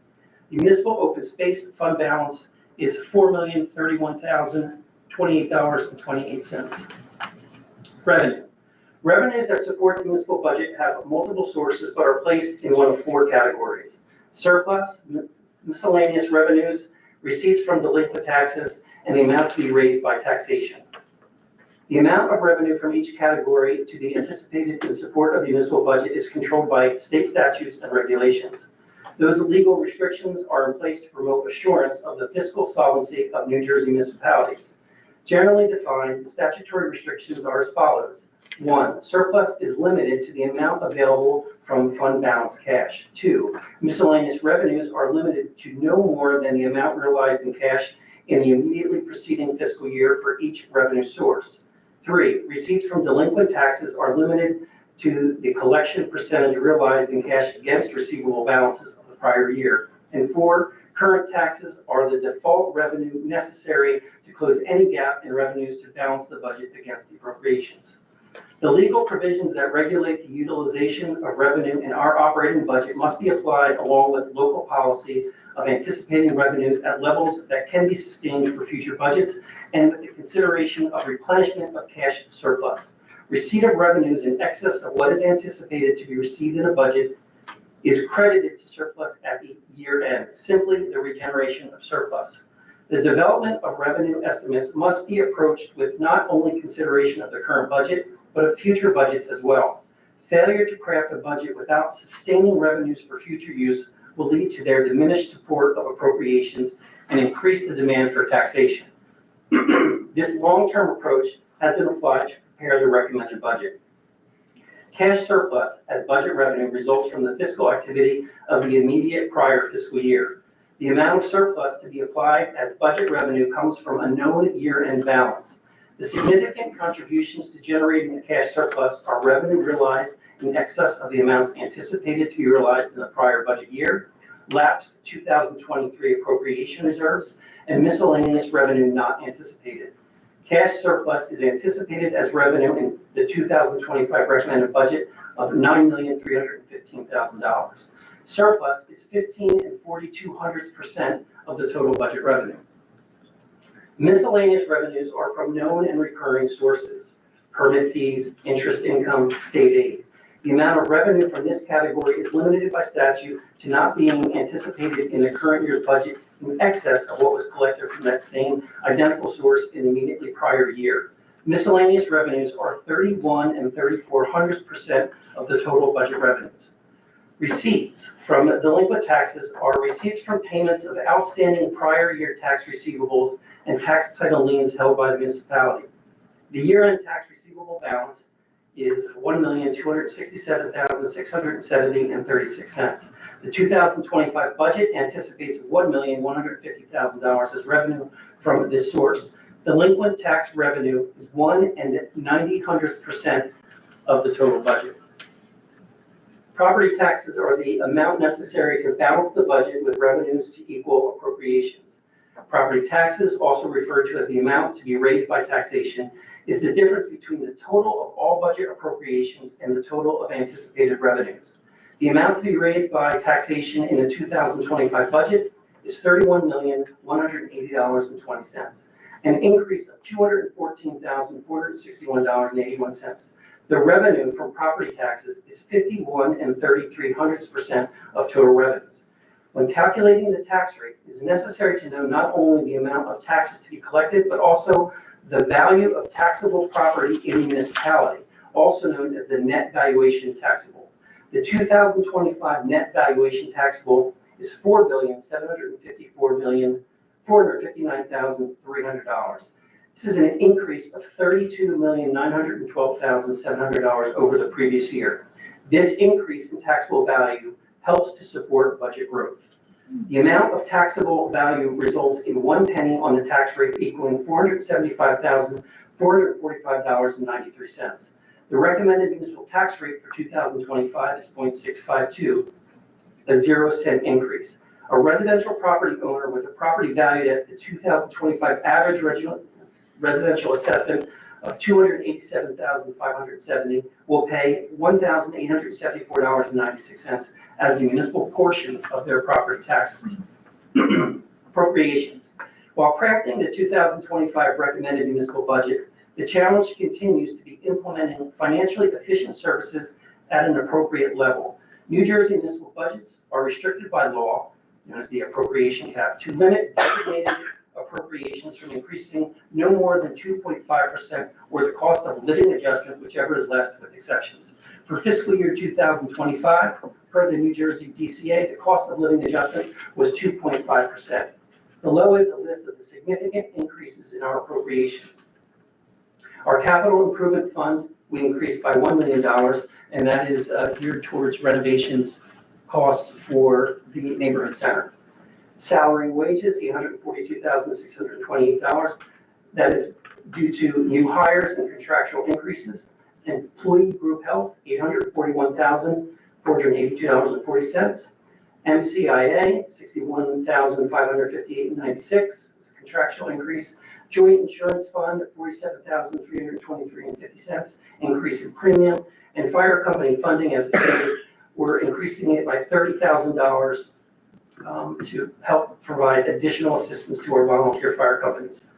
The recommended budget includes a funding of $55,000 to the Lawrence Township Unemployment Fund, $120,000 to the Self-Insurance Trust Fund, and $51,000 to the Lawrence Township Accumulated Sick Leave Trust Fund. These are consistent annual budget contributions. Lawrence Township municipal employees are provided health benefits or may qualify for a cash payment in lieu of receiving health benefits if the employee complies with the applicable eligibility requirements of the health care program. Health benefits are provided through the New Jersey State Health Benefits Program, which dictates specific benefit and co-payments. Employees contribute a percentage of the premium for their applicable coverage, and the salary level levels guide these percentages contributions. Employees will contribute $1,445,033 towards the cost of their health insurance. The employee group health insurance appropriation increased $841,482.40. That's a 19% increase. The appropriation increased due to rate changes, participation, and new hires. Lawrence Township employees are members of the Public Employee Retirement System, Police and Fire Retirement System, or the Defined Contribution Retirement Plan. Participation in these systems requires contribution from employees and the employer. Police and fire employees contribute 10% of their salary. Civilian employees contribute 7 50/100% of their salary to PERS and 5 1/2% for the DCRP. The employer rates of contribution are 37% for police, 17 11/100% for PERS, and 3% for the DCR participants. The 2025 appropriations for PFRS is $2,186,575. For PERS, $1,267,260, and DCRP is $9,500. The 2024 appropriations were PFRS was $2,248,258, PERS $1,251,933, and the DCRP $9,500. The state of New Jersey fully administers the pension system. Lawrence Township is billed annually for the pension liability that must be paid to PFRS and PERS for the employer's share of the contribution. The systems are valued on prior wage levels 2 years prior for PERS and PFRS. The Ewing-Lawrence Sewage Authority provides sewer treatment services to Ewing Township and Lawrence Township. The cost of that service is controlled by ELSA and is apportioned to each municipality based on the flow levels received at the plant. Each town will pay the debt service for specific projects that benefit the individual community. For 2025, the annual charge for Lawrence Township is $6,200,000 with no rate increase to the end users, Lawrence Township residents. The appropriation is paid from collecting sewer service fees separate from real estate taxes.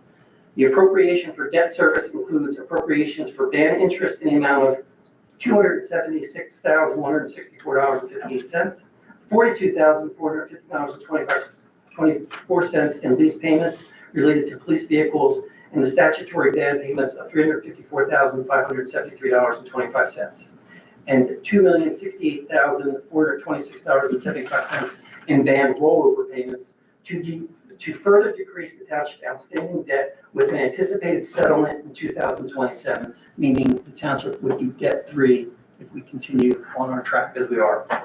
The reserve for uncollected taxes is non-spending appropriation mandated by state law to collect adequate cash through taxes for the school, county, and municipality tax levy requirements.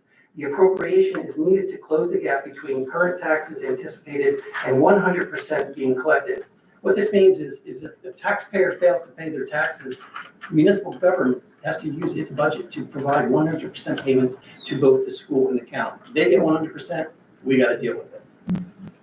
That's something to discuss with the state representatives. The appropriation is needed to close the gap between the current taxes and anticipated and 100% being collected. This appropriation is $4,504,185.04 in 2025, of which approximately 14.53% is attributable to the municipal portion of the tax rate. All right, I don't know how long that took, but I can tell you that Pete here got us put a lot of time and effort into crafting the budget. We met to discuss budget messaging, and I think this year more than any other year, we're seeing a couple things that are driving us to say we should not hit the taxpayers with more taxes if we can control it, and we can control it at this point in time. We know that what's pending with the school, if it's passed, is going to be a significant burden upon our taxpayers. And we also know that there's going to be an increase from the county. We don't know what that is, but our taxpayers are going to pay that. We saw the pie. We're the smallest of the property taxes that are collected. And in addition, we just don't know where we're going to land with regard to federal funding and how the decrease of federal fundings to the state is going to flow from state funding to us. So we have consistently benefited from approximately $4 million worth of state aid. We don't know if that's going to happen next year. We hope it does, but that's why it's important for us to address important public safety issues, like increasing our police department and firefighters, but also maintaining a really fiscally responsible approach, knowing that we can't control outside factors. And so that's where we are. Thank you, Kevin, for that presentation.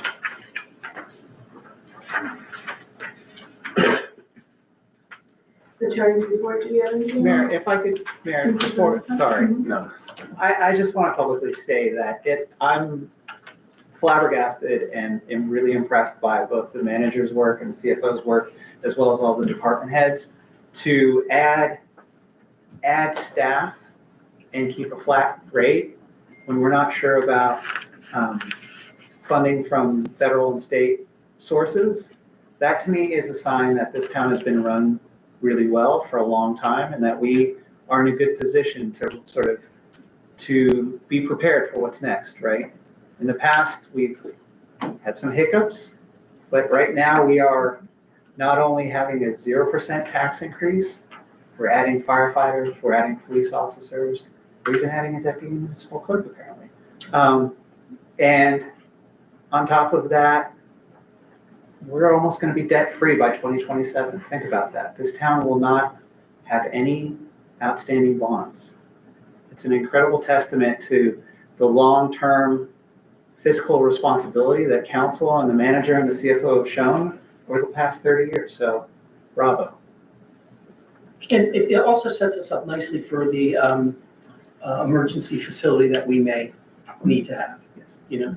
So it lines up good.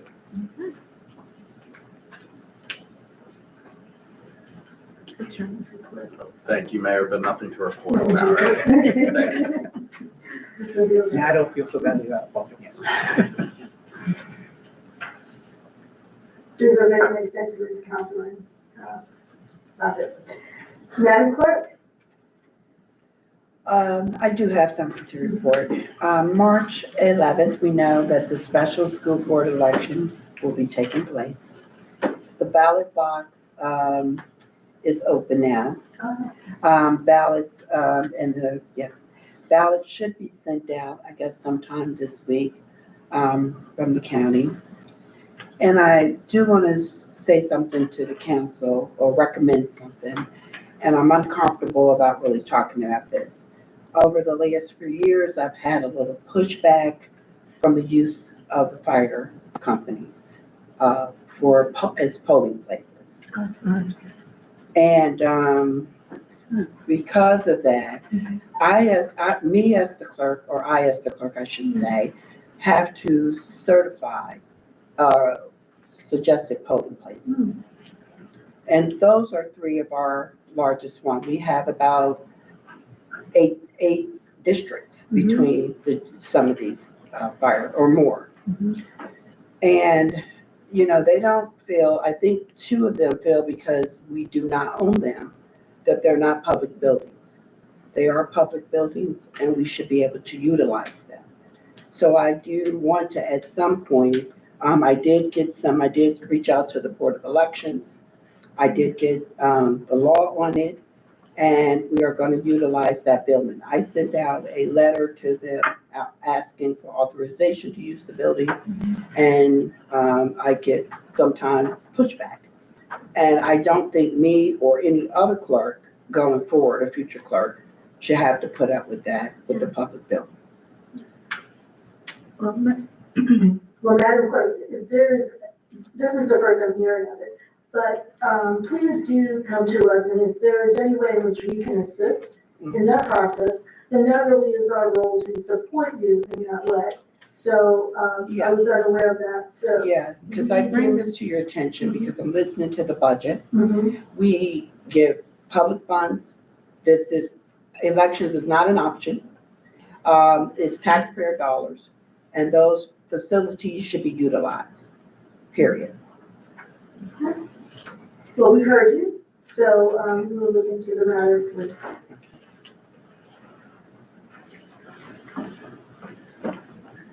Unfinished business? Do we have anything?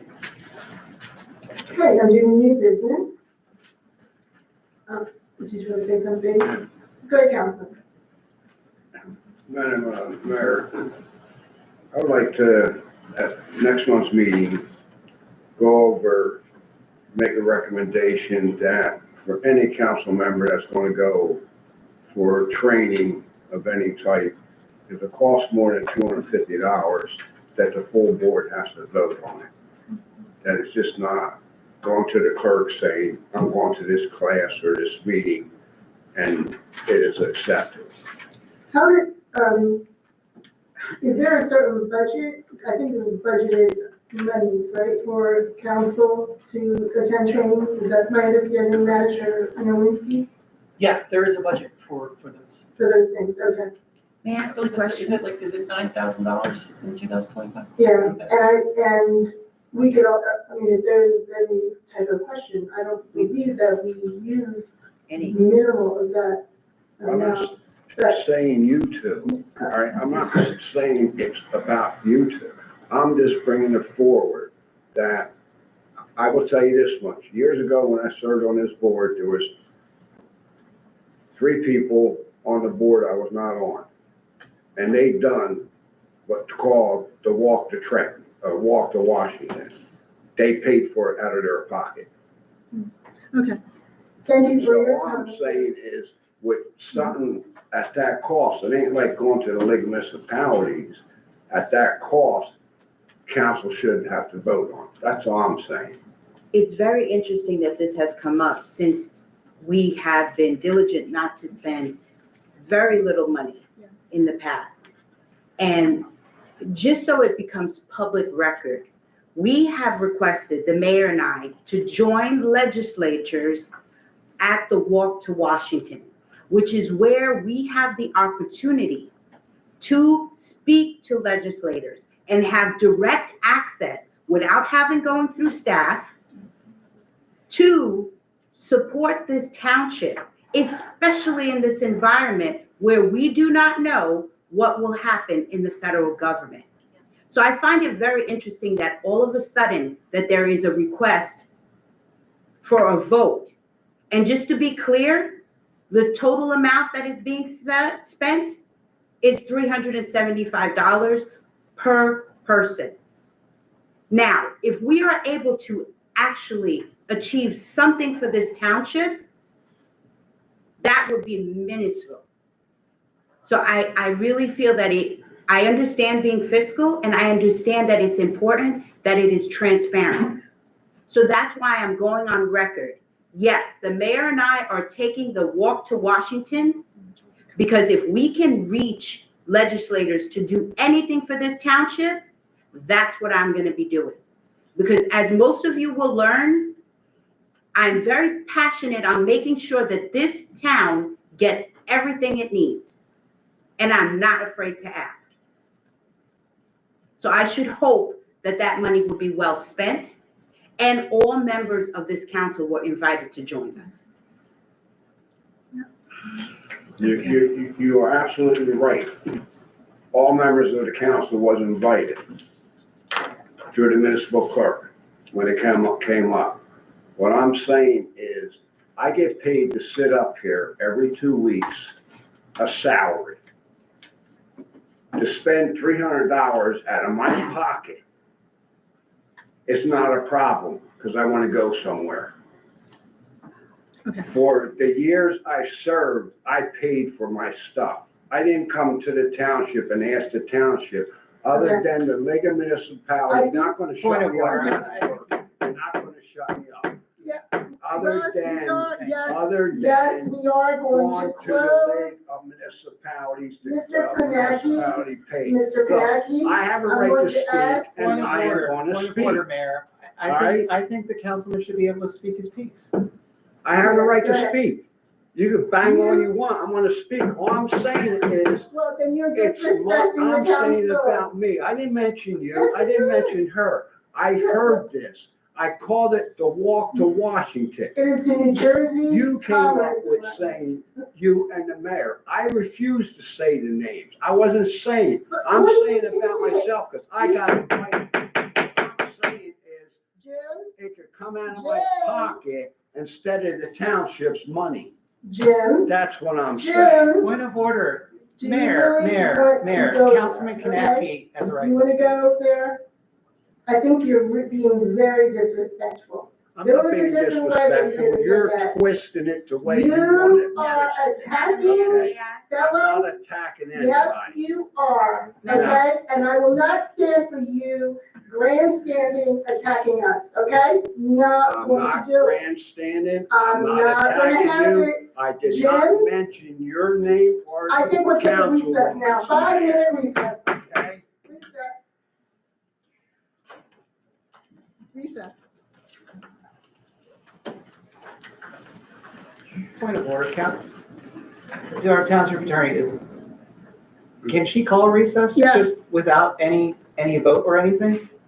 I would believe that there would need to be a vote, but no. I'll withdraw and I'll allow the mayor to have her 5-minute recess. Yeah, I know I can call a recess. Robert's rules of order.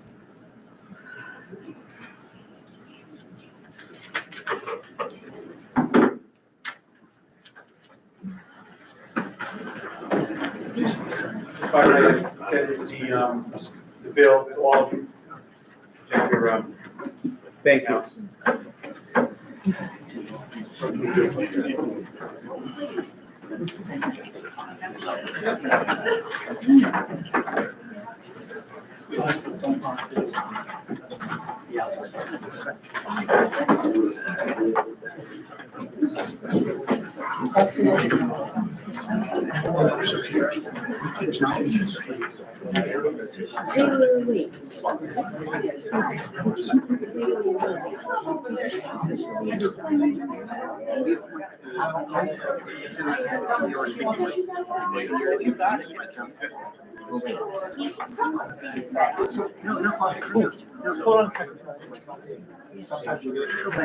You turn I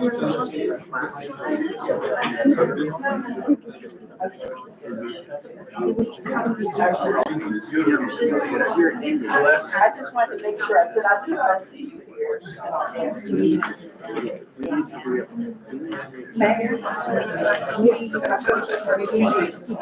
You guys.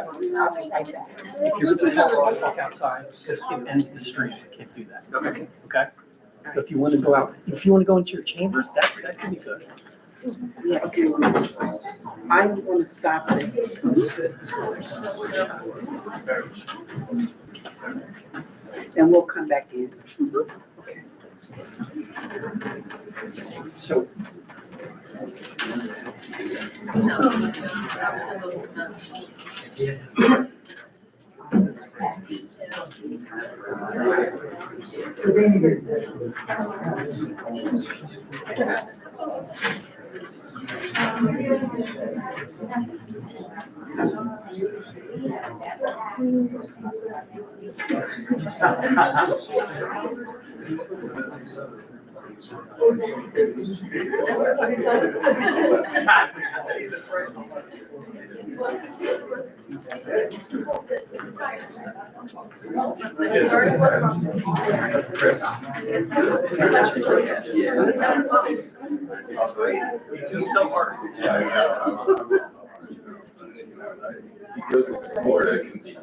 If you know the answer, that chairperson,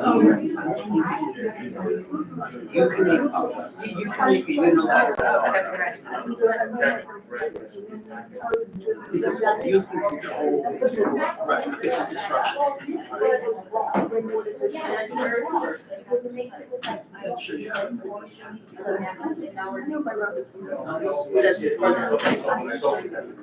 I think having this pair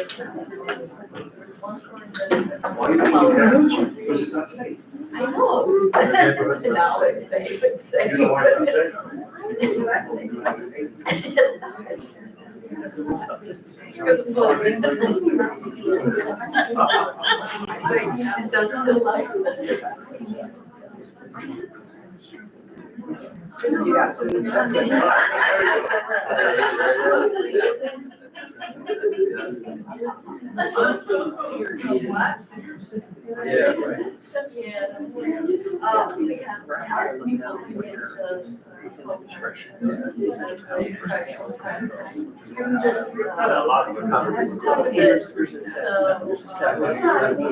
That was the vote.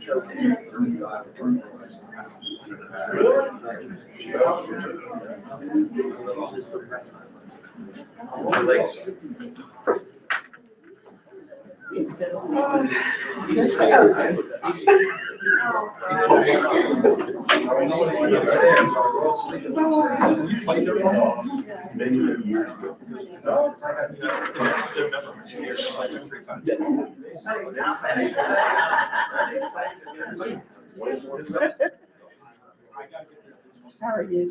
Doing very well, how are you?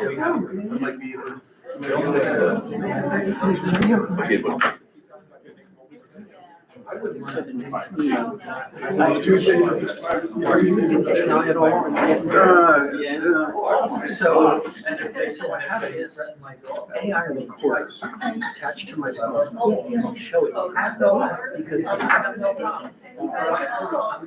records the entire meeting, and you do this just typing minutes. Actually, the school board used to do that. Game changer. I didn't want to do it for this meeting. I didn't want to do it for this meeting because like, it was gonna be too long. No, seriously, it's crazy.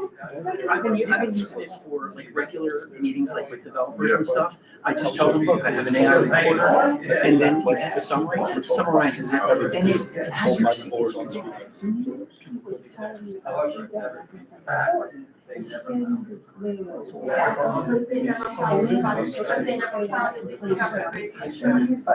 This is actually, it's called Cloud. It attaches to your phone. And so, it takes it all, and then you have two things, you have a complete transcript, every word, catches every word. And then you say, please put this into a summary, please put this into minutes. You're not sitting there tomorrow listening and trying to get stuff in. So we're gonna try it next meeting. Yeah, so that's where like technology can reduce the need for like hiring a whole new person, right? Because you're gonna capture a whole bunch of time. So we'll try that. Man, that sounds. I don't want to use that AI. Yeah, and I've been like on ChatGPT. No, we haven't, at least for our work. So if you just have ChatGPT, it's like, which is nothing. You can just ask them, tell me the laws that apply to text technology. Boom, comes right out. And then you just go like this, can you explain the text? That was law firms and attorneys. Yeah, you don't 100% get it, you gotta vet. Yeah, she told me about, she used to do it naturally, and I did it one time, I did that, that's something. Yeah. But it was only like a rule.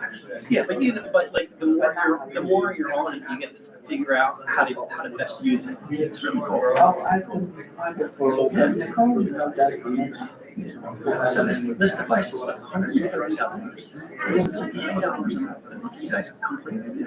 Oh, especially when I record, because that recorder's getting some old outdated. All right, so everybody said 5 minutes. Okay, go get it. I'll get them.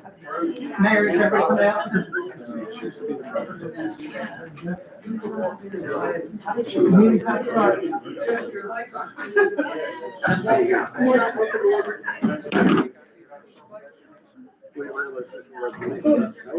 I haven't seen Tanya said tonight.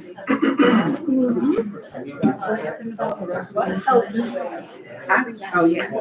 We can't appoint if there's no official. I cannot do an appointment. I do not have a phone with it. And also that. It's my appointment anyway. Showtime. Yes. Wait a minute, hold on, let me get back to you.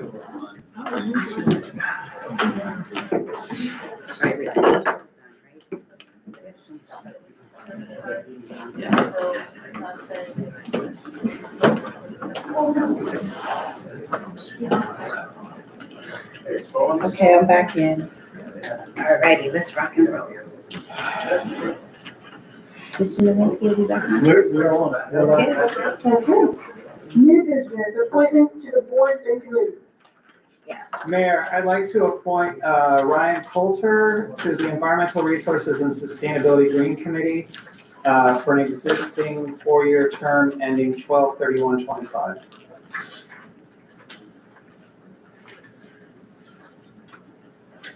Are we gonna do these in a block, Mayor?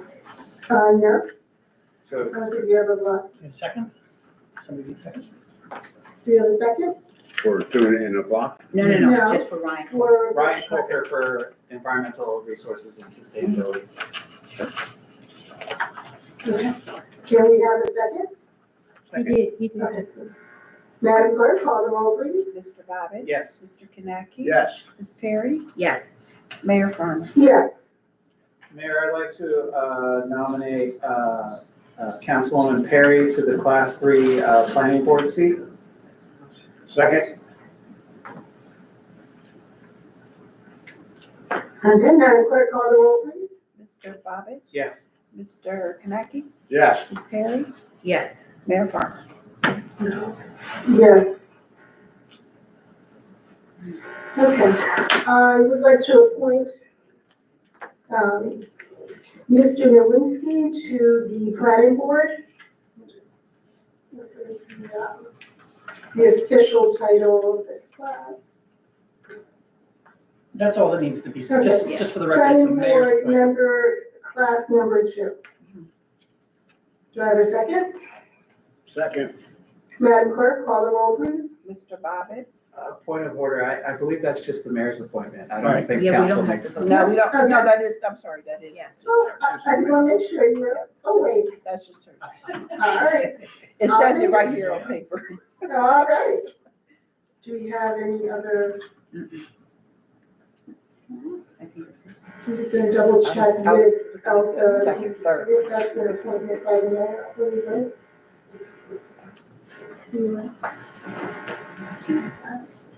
Mr. Nowinski, I have a question. For the Elsa board, the appointments from Lawrence Township, could you, refresh my memory on what they are? Well, we have, how many, we have two We have one appointments? open seat. One open seat, right? Is that what's happening? We have one open seat, has that been filled yet? No. Yeah. Got it. We have no open seats. Yeah, I have a resignation. From who? From Mr. Ryan. Well, then you need to come to me. Okay, So when it comes to me and I formally get a resignation, then we have an open seat. okay, and that open seat, that's an appointment by mayor? No, that if it's an appointment by the whole council. No. And I did receive an application today for that, for someone that's interested in that position.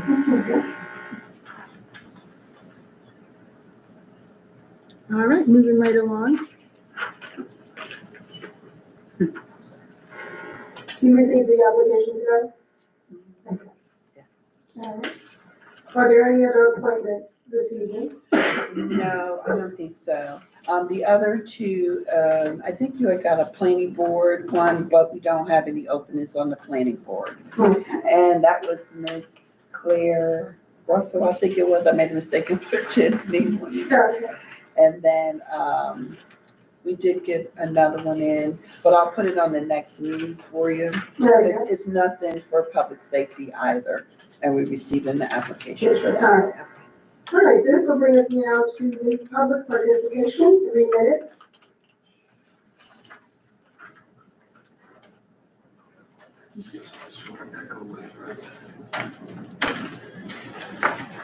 I already signed, right? Hi, Jim Hooker, Bunker Hill Avenue. I just wanted to echo my friend Sylvia Colas, classy lady who said those nice things about our first responders and others who help our town operate, salting the road, et cetera, et cetera, et cetera. You good folks and the manager and his whole squad. So I just wanted to echo what Sylvia had to say, Ms. Colas, about the services and what a great town it is to live in as a result. And too often we don't give it that due, so thank you.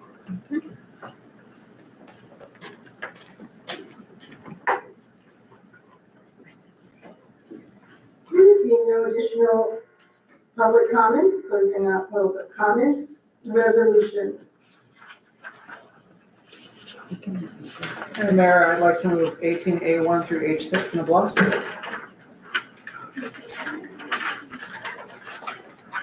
I second. Moving on to page 6. You're perfect.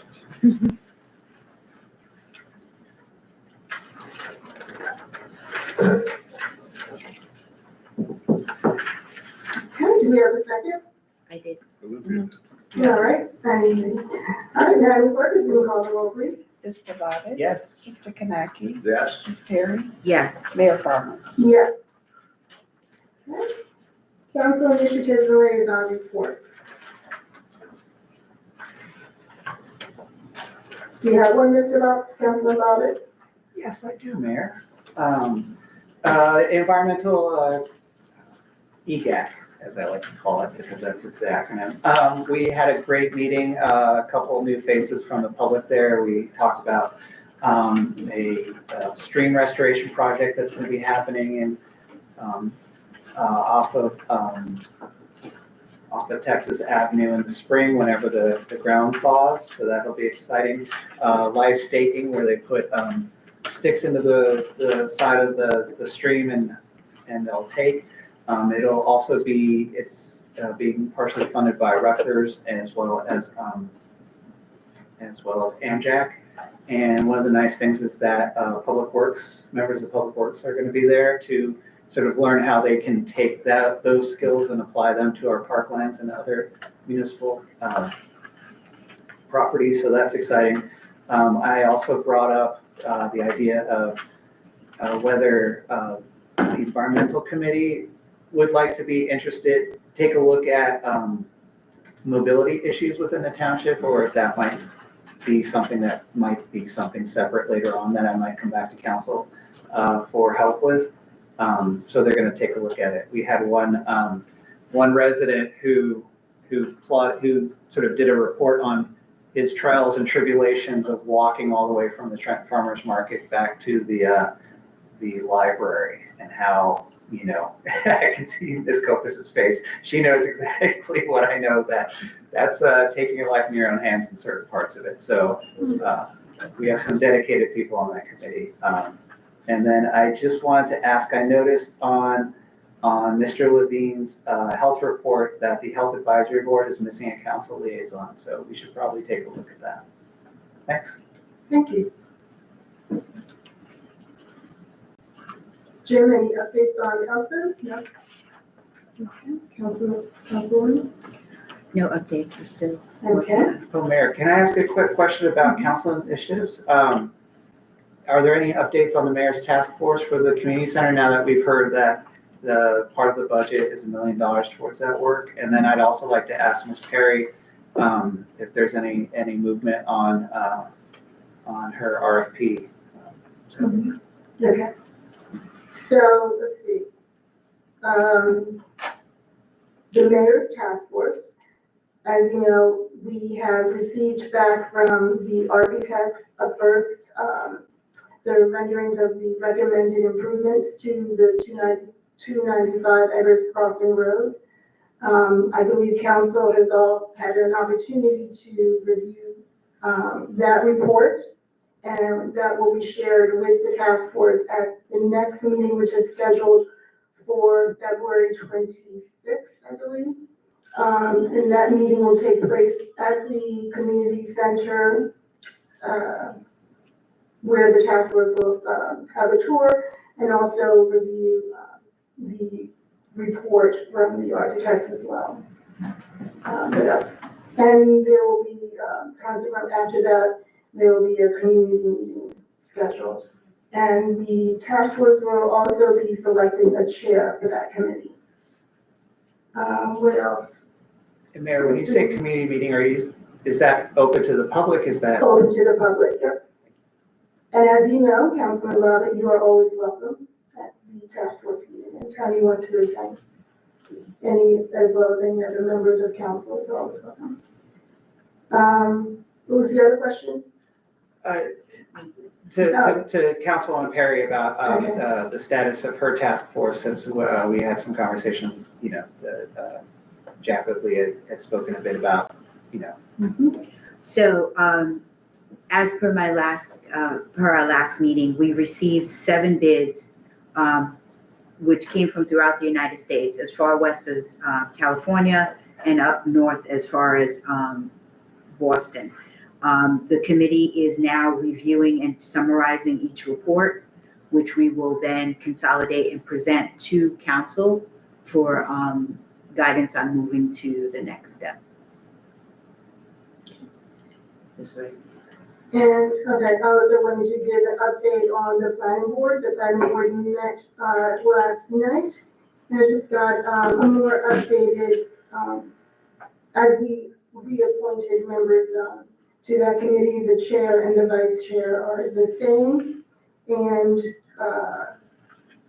in speaking with the planner, she let us know that the projected timeline for the next second public meeting will be scheduled in the late spring, and that the completion of the report is expected to take place the end of June and July for adoption by the planning board.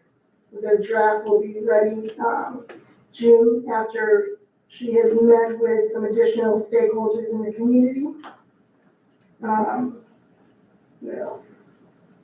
And that they will also, the subcommittee is expected to meet at the end of February. And they are the driving force behind a lot of the work that's being done on the master plan. And she just reiterated that in 2023, the master plan was adopted, and we're re-examining the plan as we're required to do every 10 years for a review. So we are still within deadline for that. So that is continuing. And then also want to share that the Diversity, Equity, and Inclusion Committee will be having a roundtable discussion with stakeholders and leaders in our community to discuss some of the concerns that have been brought up with regards to immigration and also some anxiety that people have about the current administration. So there will be a roundtable to help support some of our neighbors who are experiencing some difficulty at this time. Not to mention our young people as well. We've gotten word that there is concern with regards to that. All right, so I think Excuse me, Madam Mayor, is there a date for that roundtable? the roundtable will happen in February. I do not have the date before, as of yet before me, but it will be in February. And that is actually going to be a Zoom call, so it'll allow for people who may not be local. But they're committed to doing the work of supporting our neighbors and informing the public of things that are being represented not only in the national news, but that potentially impact us here locally. So we want to make sure we have all the resources and information. All right, any other reports? No, all right. Written communication. We have, this evening, we have a letter from the Friends of Colonial Lake Park regarding a resolution to change the path of the Plant Elsa sewer line through the Colonial Lake Park to avoid imperiling irreplaceable 100-year-old trees in the park. And you all, I believe, received a copy of that letter from the Friends of the Colonial Lake, and just I guess in support of us creating a resolution. Are there any comments on that? Mayor, can I ask the township manager, was Mr. Filler, the executive director of ELSA, the Young Long Sewer Authority, was he scheduled to come before council at any point? We have not formally made that request. You can certainly do that. Because it strikes me as something where there's concerns in the community, so I think it would be good to hear it directly from the executive director just what the plans actually are. Because I understand that in the summer, we got a letter and a map, but that doesn't seem to be assuaging the fears of some of the members of our community. So I think him coming in and publicly stating what's going on would be great. And I think you had mentioned that he usually comes in March for budget, but Yeah, we he could ask him to he come, usually does come in. we could ask him to come separate from that, We can absolutely make that request. okay, to address this particular matter. And that's, I guess, sooner better than later, so if we decide. Okay, and we also received a letter from Eva Fabregas regarding the abysmal water quality supply by Trenton Waterworks. Mayor, if I may, Trenton Waterworks and the subject matter, Ms. Fabregas's letter is part of ongoing active litigation. Okay. So I'd ask that council doesn't comment on the letter, but nonetheless, you can acknowledge receipt, obviously read the letter, but again, it's a part of active litigation, so we should refrain from commenting. Thank you, council.